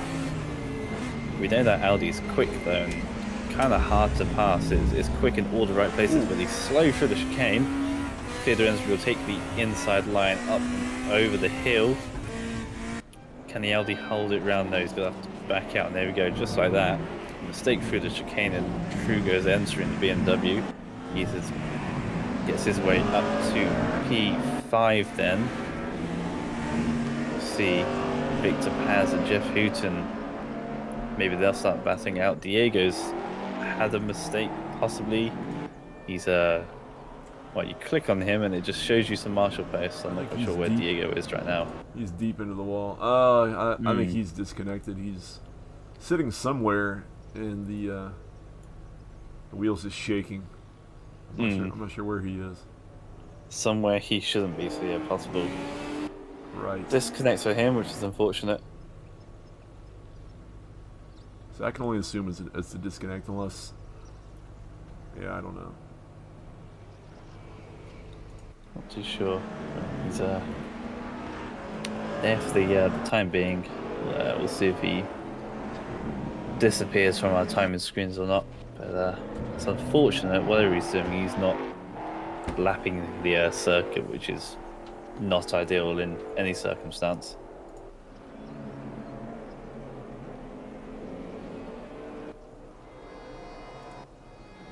So I missed where, but something must have happened to, well, I can tell from his hood there. Luke Filipponi has had a run-in with a wall somewhere, because Theo Luca is now up in P2, and Luke's the front of his car looks like a crumpled bag. Yeah, it's not looking too pretty at the front there. But even crumpled, it's still a beautiful Audi, so it has that sure going for it. It's a magnificent silver red brick that it is. It's funny, it's a bit like the new Peugeot hypercar, the 908. Just doesn't have a rear wing, has a tiny little lip at the back.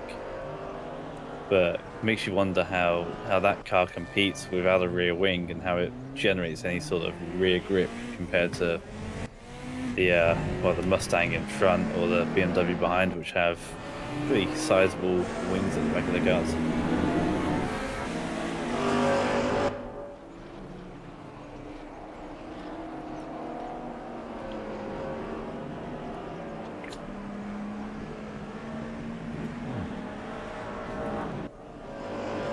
So just for the record, I'm very unsure what's happening with Diego in P8. I'm not quite sure what's going on with that.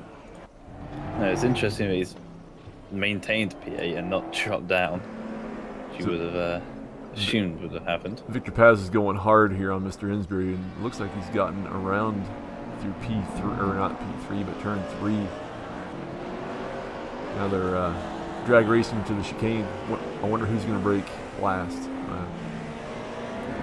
Looks like Theodore pulled off pretty heavily there to either avoid contact or maybe try on the downside of the chicane. Yeah, it was weird. It looked like N3 just sort of slowed down to a crawl there through the chicane. At least like relative to Paz, slowed down a fair amount. We do have some indications on damage. Apparently Luke Filipponi has 21% damage. Theodore N3 has 38%. I never understood what that meant, to be honest, because half the time it's wrong. I'm not quite sure where it pulls that information in, but we know there's damage because the front ends don't look how they should do. Right. Yeah, it says 38% transmission damage for Insbury, but who knows if that's anywhere near correct. Unless he's just shifting all over the place and really is killing the transmission slowly. Yeah, it's easily done in these cars. They like to be fed in easily with a proper clutch, or if you over rev these, it'll bang in the limiter, and the transmission gearbox is not your best friend after you do that. So it could be a possibility. McCord was saying in a practice session earlier on that buzzing in the limiter and the gearbox isn't really going to like it. So that could be a possible issue that some people may start to face, especially as we get into the second half of this race, where wear and tear might become a bit more apparent. It looks like we started to cycle through, and there's some back markers in play. There were 3 wide going down the back there. I'm assuming all these folks are in play, but there's way too many cars for. I'm not sure what's happening or who anyone has got. Yeah, I think that was Fernando who was a lap down, and during all that, Victor Paz and Theodore Ensry both got past Jeff Hooton there. Fernando was not giving up. He was not looking for any blue flags. He was going full out. No, he's paid his way onto the circuit. You know, he's paid the entry fee. He wants that racetrack as much as everyone else. So, I mean, fair enough. I guess it did spice up the fight a little bit. I'm sure Jeff Hooton would have been too impressed with his Audi brother treating him in that manner, but we'll see. They've all sort of caught up to Derek McCord there, who might have also got caught out by that lapped Audi as well. So this could become a 4-way fight pretty quickly here for 4th place through to 7th place, which is exactly what we had in race 1. 4th through 7th were fighting for a good majority of race 1, and it looks like we're about to have that once again here in race 2. Yes, we certainly are. We'll see how long they can hold it up for. It might be 30 minutes of insanity here. I'm here for it, if that's the case. And he's going to see 4 different cars as well. We've got BMW leading. Well, actually, no, it's 3 different cars. Damn it, I was going to get mildly excited there. It's no Ford, but 3 different cars, which is still pretty cool as it is. It's the same as GT racing at the moment. We have so many different manufacturers that they all are obviously BOP'd to a spec, and it's very cool seeing different styles of body shape, different engine noises, and things like that, and different handling characteristics, and that they were all able to produce that same lap time theoretically. As Theodore Ensry's driving rather erratically, might have some suspension damage. His transmission's gone up to 41, so I'm not quite sure what he's doing, but there were people in the pits there too, actually going in the pits just ahead. I think, yeah, Derek McCall has bailed to pit road from P4.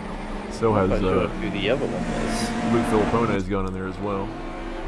Filipponi as well. That's interesting. So maybe this is a one-stop strategy on the halfway point.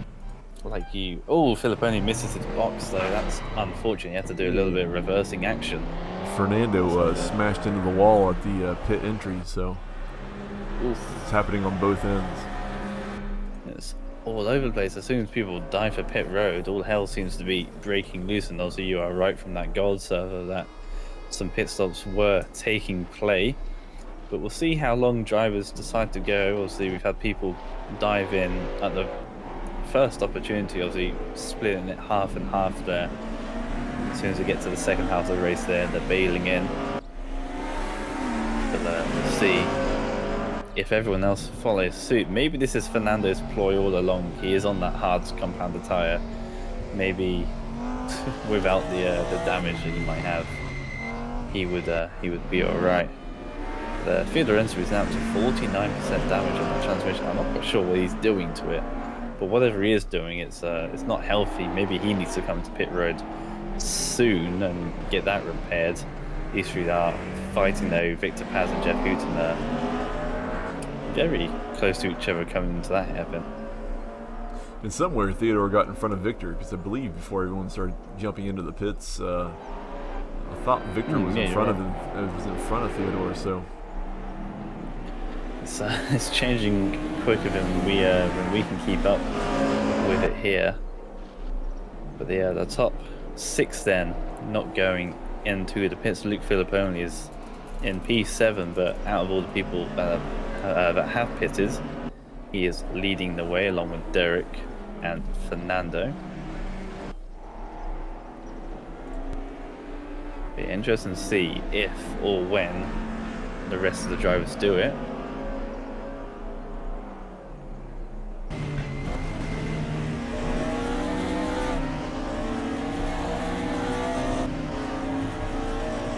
That is the one thing I wish this software, or whatever you'd like to call it, I wish it would give like a tire wear or a percentage of tire, but that could also probably be seen as maybe cheating in a way. Like if you are spectating on one computer and driving on another, and you can see all kinds of extra data. So I'm sure there's a reason for why that is not allowed or that doesn't happen. Yeah, it'd be a bit different if GT and Le Mans teams could just patch in and see what everyone else is running there. But Ensri gifts both Victor Paz and Jeff Hooton those places there for some reason. It's got to be his transmission's up to 65. He's killing his car, according to our software anyway. So it's no longer dying slowly. It's dying pretty quick. He is dying pretty quick. There's Fernando as well as retired from the race, which is unfortunate. But we didn't see these issues at all in the first race. So why would an extra 5 minutes of running cause all this pain? He's up to 72. That was one gear shift there, I think, from 5th to 4th. And if he's running a clutch, maybe he's just mistiming it and getting it wrong quite often. But we didn't have these issues in the first race, so why in the second race have we got someone that's very close to killing that car in theory?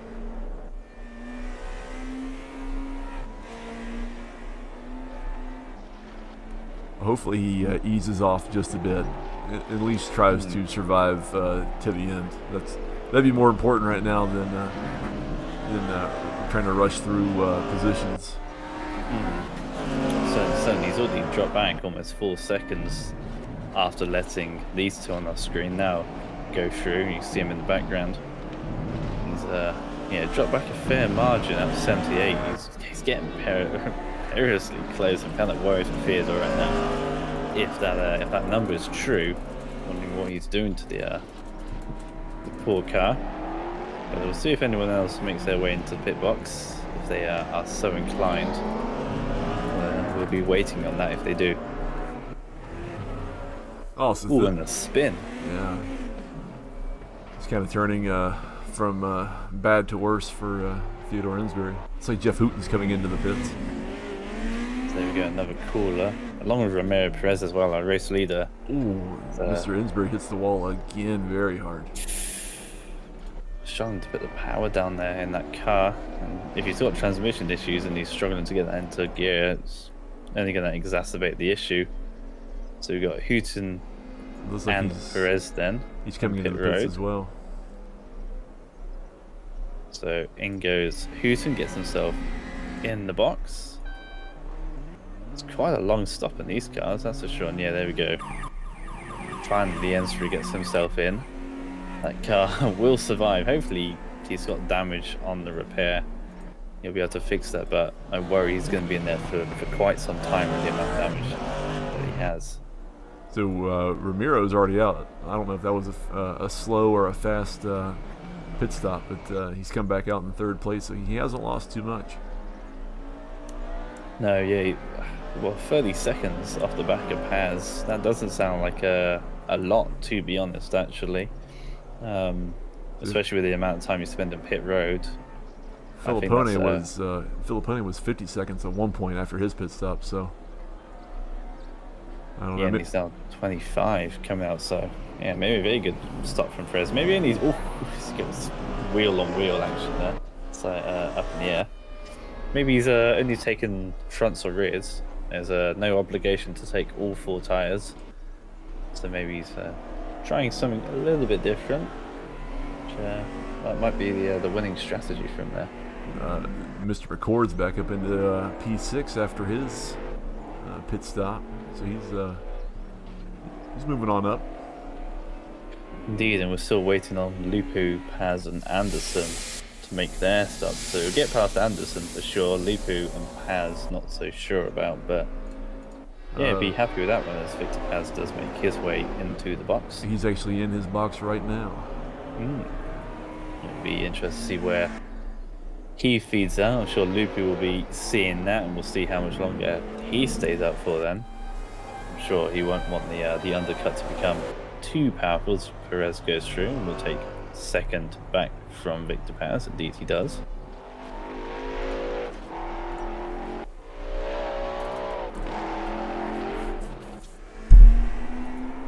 As Diego's back on the track in P7. He's resurfaced. So he's alive and going. Oh my goodness. So maybe he was alive all the time, and the game just wouldn't show us he was alive. Well, hopefully he was actually being shown on the track for people out the there actual racing. drivers. Yeah. That would be a tiny bit worrying, knowing there's a ghost car there. But there goes Victor Paz sliding into fourth. He's that's come under pressure from a lap car? Down car. I think that's Stewart there. I love it. It's certainly not the proper way to do it, but it's always fun to watch. You know, lap cars. If he feels he's just give it to him. He feels he's faster. Yeah, he's got every right to unlap himself. I mean, I've done it, so I'm certainly I'm guilty of it as well. Where if I feel like I'm faster, or if I want to try to maybe unlap myself from a few cars, not everybody, I will race hard. Yes. Victor Paz is using all of the circuit. A couple of slowdowns in a row. He's got another slower car there off to the left-hand side. That is Theodore Ensbury, whose day is going from bad to worse. He's had that pit stop, but the damage is still showing 87, so maybe he didn't repair it there.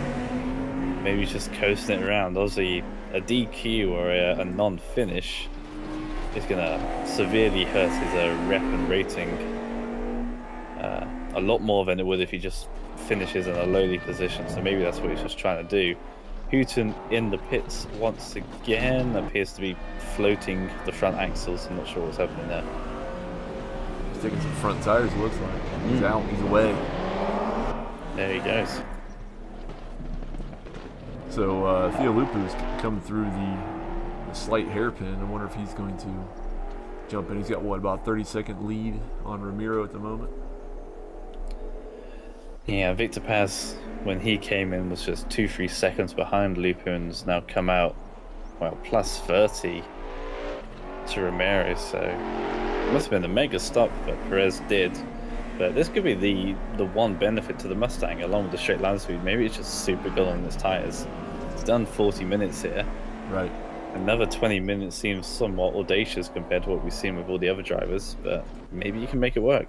He's got 30 seconds to lose. It's 30 seconds to lose over 20 minutes. That's 1 second, or more than 1 second every minute that Perez has got to gain.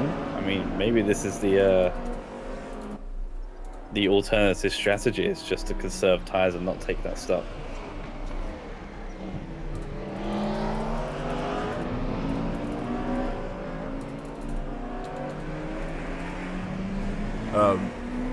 Rangy has said that you can only fix your aerodynamics or your suspension in a pit. You can't fix transmission, so Insbury is kind of stuck with it for 18 more minutes. That is it's unfortunate, but he hasn't added to that damage since that pit stop, so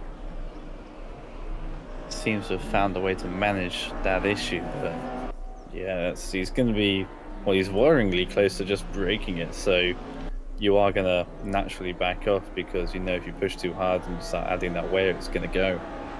But 18 minutes, he can crawl around. He's got an entire minute to Matt and Shaw, so he can drive a reduced pace and still come home in P9. Obviously not the result he's going to want, but it's better than having to retire from the session entirely. That is correct.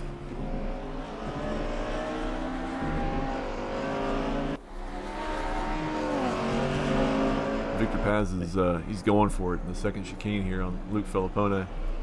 I've been amazed with Victor drifting around that corner right before the second chicane. He was just 100% going at it.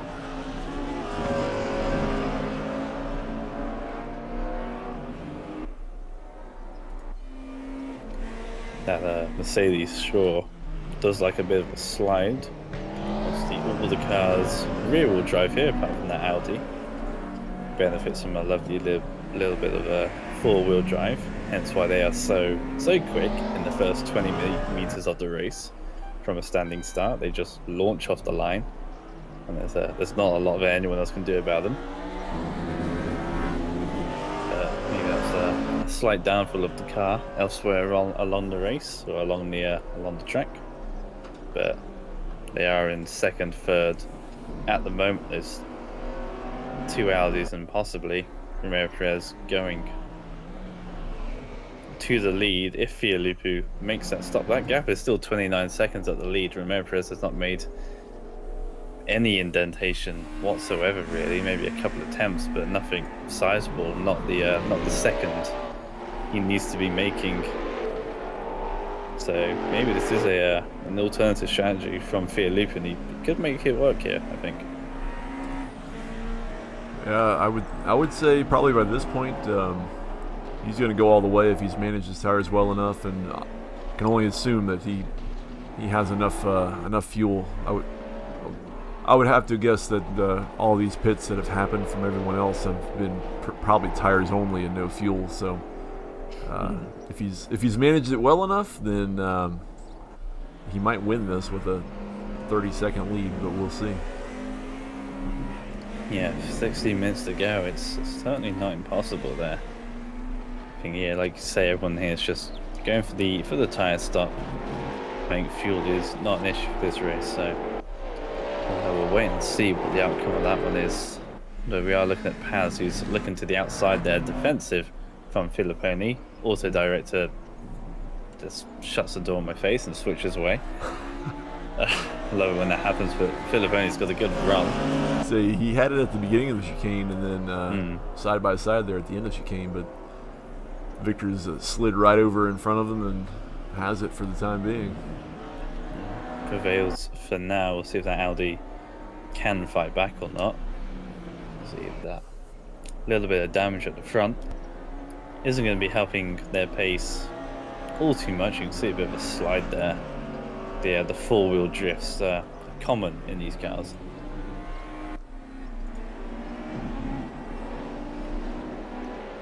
Yeah, that's about all they do, honestly. Is some go fast, but they all drift.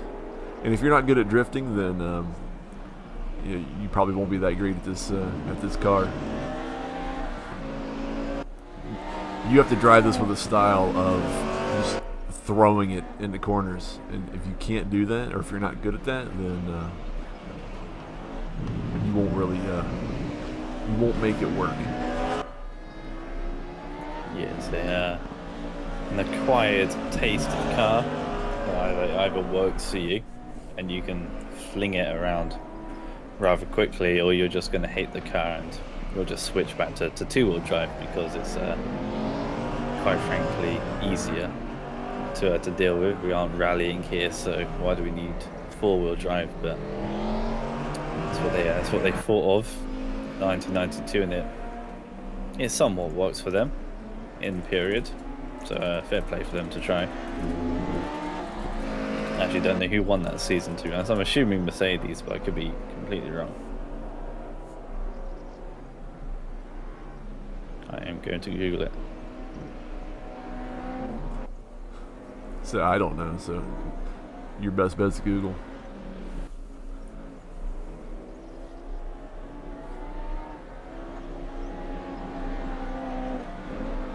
So the auto director here is what? Victor Paz now has a 1.7 second lead over Luke Filippone in P4. We can go through the field real fast. You got Theolupu still out there, still running laps, making that Mustang look beautiful out there in P1. He has what? It's now down to about 26-second lead over Ramiro Perez in P2. Just coming down to the third and final chicane. He's there in the Audi.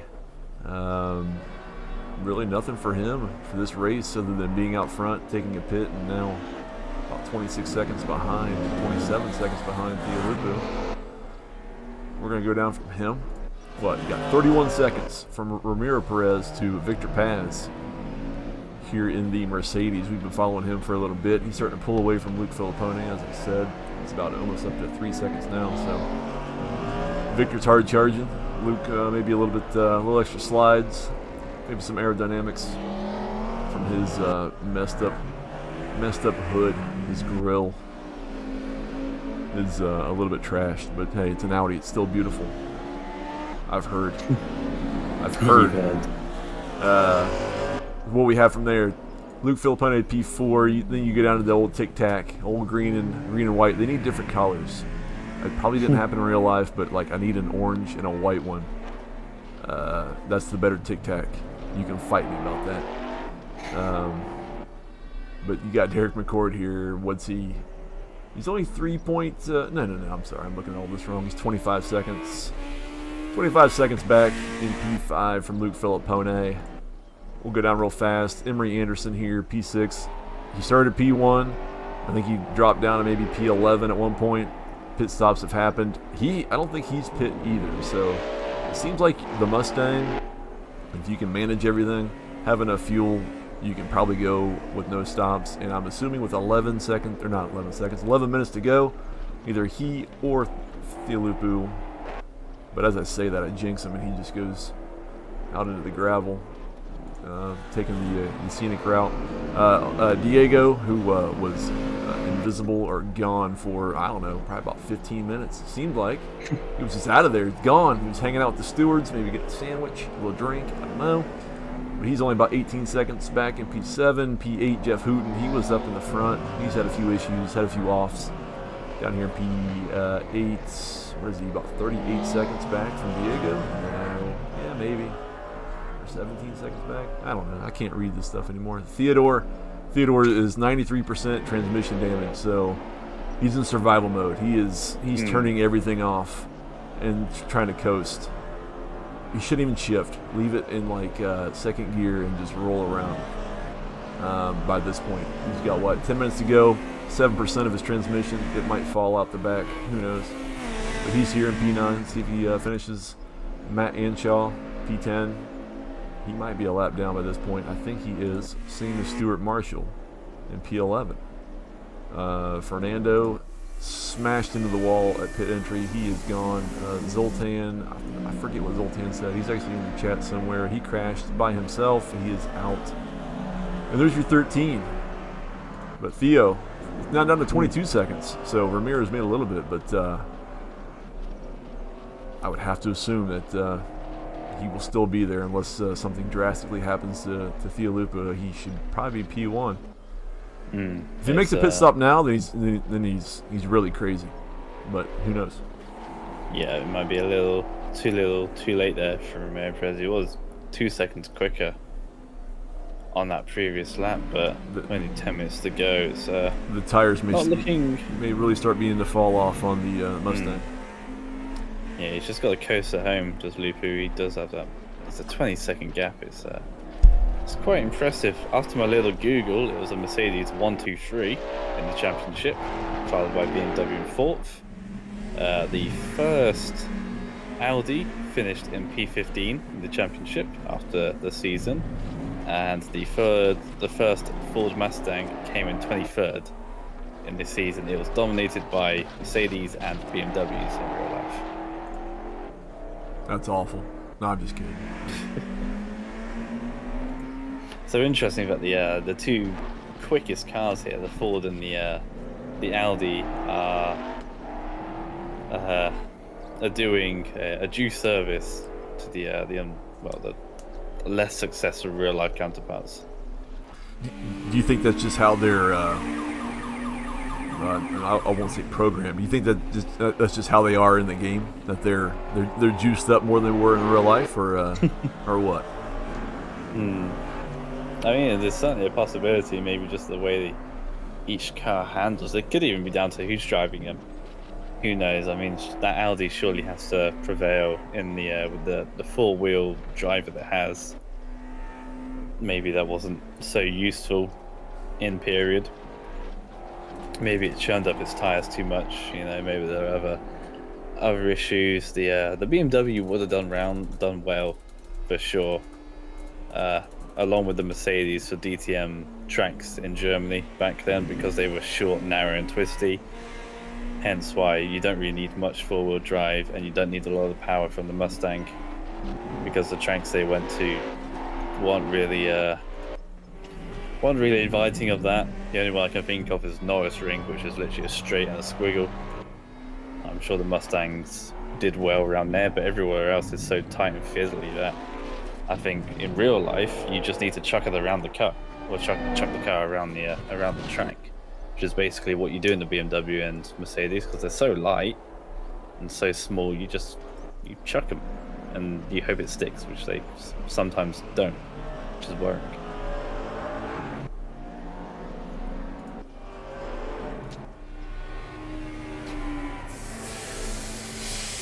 Looks like Stuart Marshall might be in the pit, but Diego is floating. I'm not sure what his car's doing. It was a lot higher than that, but it seems to be floating, almost like it's on a hydraulic jack. Something's happened with that. I don't really know. He's moved down in places though. He's now down to 11th compared to 8th of where he was. So, nice.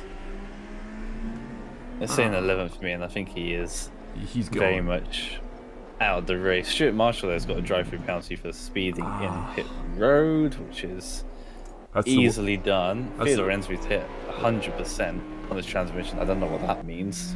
He's driving, so I think he's okay. Still moving forward. It's going. I'll tell you what, it's heartbreaking. It's heartbreaking to sit here like doing the broadcast the entire time and seeing people get drive-through penalties, but it's even more. It's just as heartbreaking, even if I was in this race, to see people get those, because it's so it's awful, honestly. It's a valid penalty, but just to get those, especially if you pit late and you get one, like it's heartbreaking for the person who gets it, but it's also just I get heartbroken when people get it, because it's so easy to get, or sometimes the game kind of glitches out and you get one when you probably shouldn't or whatnot. As I say that though, Theodore Ensbury has gone. He's gone around. He's trying to move it back forward there. Where's he? He's right after turn 1. Yeah, he's down in P9. He's got to go back going again, which is good. At least he's not out of this one. But yeah, it's really not his day today.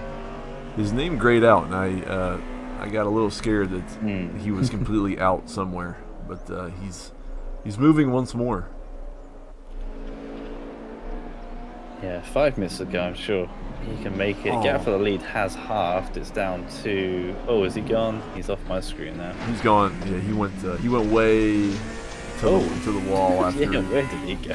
Wow. turn 3 there. Reappears comically out of basically out the barrier. But yeah, that gap for the lead has halved since the pit stop phase ended, down to 13-14 seconds. But it's not going to happen. It's four minutes left in the race. Theo Lupu has pulled off a blinder, just not stopping, coasting those little soft tires all the way around for an entire hour. I don't think anyone would have thought that was possible, but maybe that was his game plan from the very start. Maybe he was thinking that from the start and just was taking it nice and easy. Yeah, we'll see if he can keep the gap. His last lap was almost a 141. Ramiro unfortunately invalidated his lap, so I have no idea what he ran, but I can only assume it was more faster than almost 141. So yeah, he's been lapping in the 38s at the moment. Right. So it is quicker, but only 2-3 laps. I mean, it's a huge margin to get. It'll be close though. It'll be within 5 seconds if Romero keeps up this pace. It'll be within 5 or so for sure. And really, Romero just needs another 5-10 minutes, and he'll be there, I think. Yeah, I think so. There's probably this lap, and then I would assume one more. I would think, if my math is, I'm not very good at math, so Theodore Insbury is back into the pits. Probably to get maybe new tires on, just for the Fastest lap. Yeah, because Stuart Marshall's a full lap down, so I don't think he would lose that position. So you're not losing much going in right now. No point in risking anything either. Romero, that last lap, 2.5 seconds quicker. It's quick, but it's just not going to be enough. 2 laps to go. So yeah, too little, too late. And Lupu's just going to get away with this, I think, at the end. Wait for Theodore to come out. He's up in the air, so he's getting tires. Mr. Insbury's joined the broadcaster booth, it seems. Ah. Whether by design or by accident. I see his name there. I mean, nice. He's here. I'm staying in pit lane because my gearbox has 0 cogs left. It's gone. We've seen you've been destroying that for the process of an hour. Good till half distance, and then it died. Yeah, we were wondering that because the first 20-minute race, no one had any issues like that, and yet we come into this one and we get to the halfway point, and your percentage is going up by 5-6 every lap or something. In terms of the damage, yeah. Don't really know what happened. I got suspension damage on one of the chicanes up to 50%, and I was trying to like compensate from that, probably pushing too hard, and just like destroyed it. And I tried babying it, but it got to a point, I think after it had about 50% damage, it just like I couldn't baby it enough. Like it was just destroying itself. Bit weird, but yeah. So I'm just out of pumps. Like I tried sort of babying it along, but even just like babying it, last few laps it was dying. So I just thought I'd sit in pit lane and get out of everyone's way, and hopefully pick up a few positions on other people's issues. Yeah, fair enough. And was that just sort of exacerbated from poor shifting or running in the limiter, things like that? Just trying to overdrive the car. Yeah, I think I don't know. I haven't dialed in my clutch settings and stuff, so I wonder if it's coming up too quick. Possibly. Yeah, but it's annoying because I was on the same strategy as Mr. Lupu. We planned it out before the race. We were like, stop. Yeah, we knew we could do it. I had my tyre out half distance, even though I was in traffic, was better than his. So fair enough. Yeah, it certainly could have worked. I mean, Romero Perez has been 2.5 seconds a lap quicker here, but with the timer now 0, and he's coming to the final chicane, it's not enough. Romero just needs another 5 minutes, and he probably would have caught up to Lupu, maybe even got him, but it's not enough. Lupu round the chicane for the final time, pulls off that no-stop strategy, the only one to make it work. Then in the end, there we go. He actually takes the win, which I don't think any of us really saw coming halfway through this race. And Remo Perez is going to be a tad bit disappointed possibly with that one. There's some burnout spray there by Mr. Lupo. Yeah, he's done well to pull that no-stop off. I'm sure those tires are crying in that Mustang for sure, putting a lot of power down Right in now, those traction zones. if we saw the sparks right now that RaceRoom implemented, nothing would be better.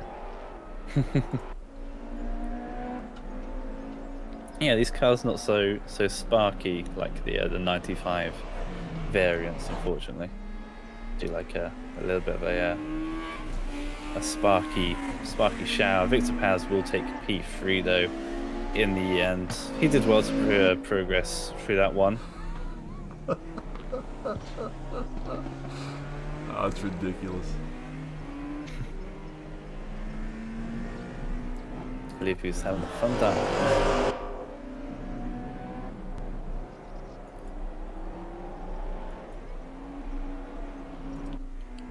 Yeah, as we wait for the rest of our finishes, Filipponi will come across the line in P4.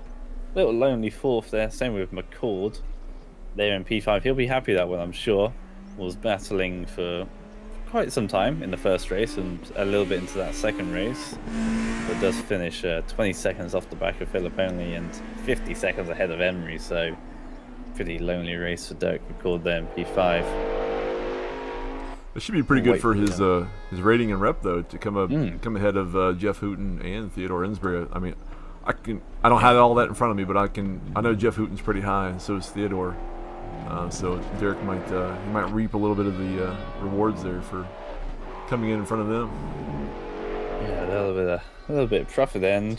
Really, he's just earned that on merit by not making any silly mistakes. Obviously, he made a few in race 1, but second race we haven't seen a lot from Derek, and no news is normally good news. That is correct. So yeah, he's just kept it going. Emery will finally get to the line. P6. I think he's the last one on the lead lap. So. Or no, he's still a lap down, but oh wait, he's going to the pits. I'm not really sure what's happening anymore. Yeah, there's people out and about. It's hard to tell whether or not they're under AI control half the time, but yeah, in the pits, so maybe they were done. Oh, I don't know. Yeah. I thought he still had to come across the line to finish, but I thought maybe he'll finish in the pit lane. We'll see. It looks like Theodore Insbury then, who returns from pit road to finish this race, is our last to finish. Yeah, indeed he was. There we go. Well, Lupu pulls it off somehow by just under 7 seconds there. A couple more minutes, 5 more minutes, and I think we might have seen a different winner there. But Lupu wins the Wednesday endurance race. And, he'll be happy with that one, especially putting off the alternate strategy.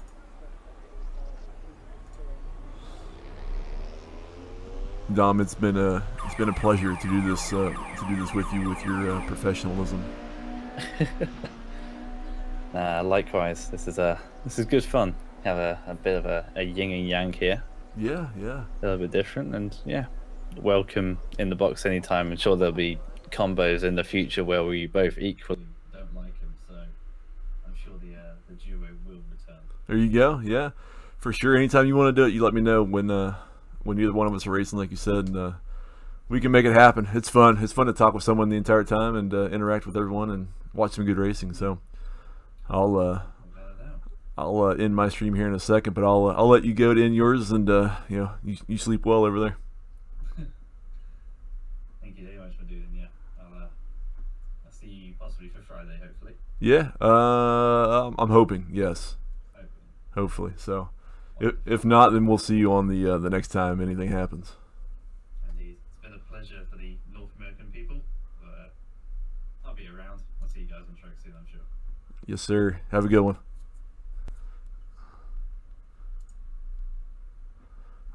All right, everyone.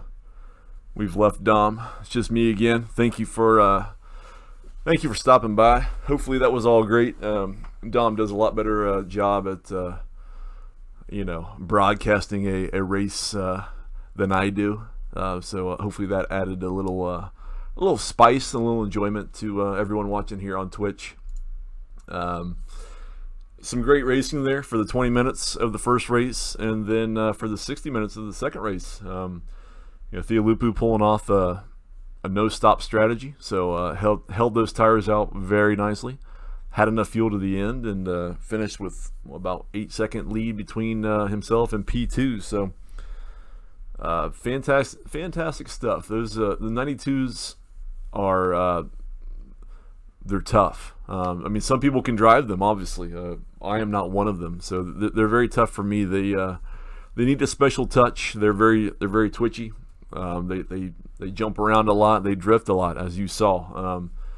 Victor Paz drifting all over the place, making it work, sticking it, getting through. So, good work to everyone who finished. Good work to everyone who took part. I think everyone finished other than one. I think 12 of 13 for the first race, and then a few dropped out either via crashes or disconnects in the second race. So, but it was good to see at least that many people for a car that doesn't come out very often in the ranked rotation. Zolder's always a great track to run in any car. So, at least 13 people. That's pretty good. Hopefully next week. As of right now, I'm unsure what next week even is. So we'll all find out together tomorrow. So keep an eye on the Discord if you're in there. The schedule will be posted. We'll see what next week brings. Next week for me will be mostly all commentary. I will be away from my residence, which means I'm away from the rig, and I can work on my skills of talking. I'm not a very great talker, so this is what we do. This is how we do it for the community all around. If we're not racing, we're broadcasting no matter what. So, lastly, thank you to everyone who stopped by the Twitch stream, the chat. Everyone in here is appreciated, whether you're in the community already or you're not. If you're not in the community, make sure to follow this page here. We stream every now, we stream mostly here on Twitch. Sometimes we stream on YouTube. Follow here. Find the YouTube page. Follow over there. Like a video, comment on a video, get your notifications set up and whatnot. Find us on Twitter, in RaceRoom. Find us on Instagram, North America RaceRoom. Find the Discord, North America RaceRoom. There's links to all this everywhere. So find it, join up with us, race with us. Obviously we do all the ranked events that RaceRoom does on a weekly basis. Sometimes, or not sometimes, but we also do unranked events. We have a Season 3 championship coming up, an 8-week championship.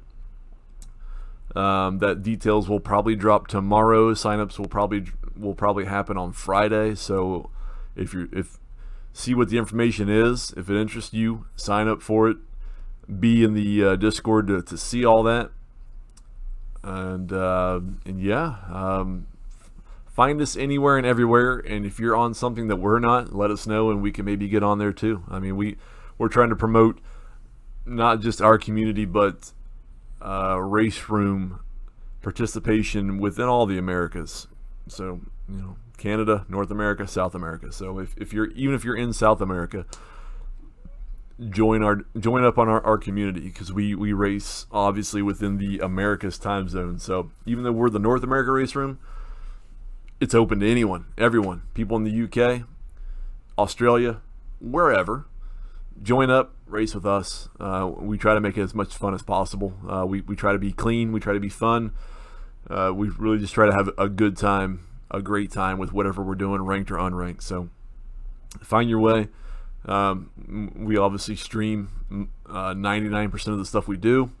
It's here on Twitch. We upload higher resolution on YouTube, so it's everywhere for all kinds of consumption. Consume it all, love it all, or hate some of it, or hate it all, and let us know why you hate it, and we'll make it better. So that's going to be it for me this evening. Hopefully it was enjoyable. Hopefully the stream was good. Hopefully you enjoyed hearing Dom as well. Like I said, I'll say it again. You know, Dom is he is damn near close to a professional with race broadcasting. He's very good at it, and it's very good to have someone else here with me. That way, I'm not just droning through things, not maybe making it as enjoyable as it could be. So, either way, we're gonna end it. Thank you for watching here on Twitch. If you're watching this at a later time on YouTube, thank you to you as well. Follow us wherever, find us wherever. If we're not there, you're trying to find us, let us know. We'll get there. Have a great evening to all you folks here in the chat. Thank you for stopping by. If you're watching this at a later time, have a good day, have a good evening, afternoon, morning. Have a good whenever you're watching this. Let's just have fun. Let's go racing. Let's do it again. Hopefully Friday I'm around. I'm not sure if I will be or not, but if we're not around for Friday, we'll probably be around for Saturday, which will be the hour-long ranked race. We'll find out what it is tomorrow. So, either way, I'm out. Thank you once again. We're going to see you next time. And let's have fun. Let's go. Let's do it.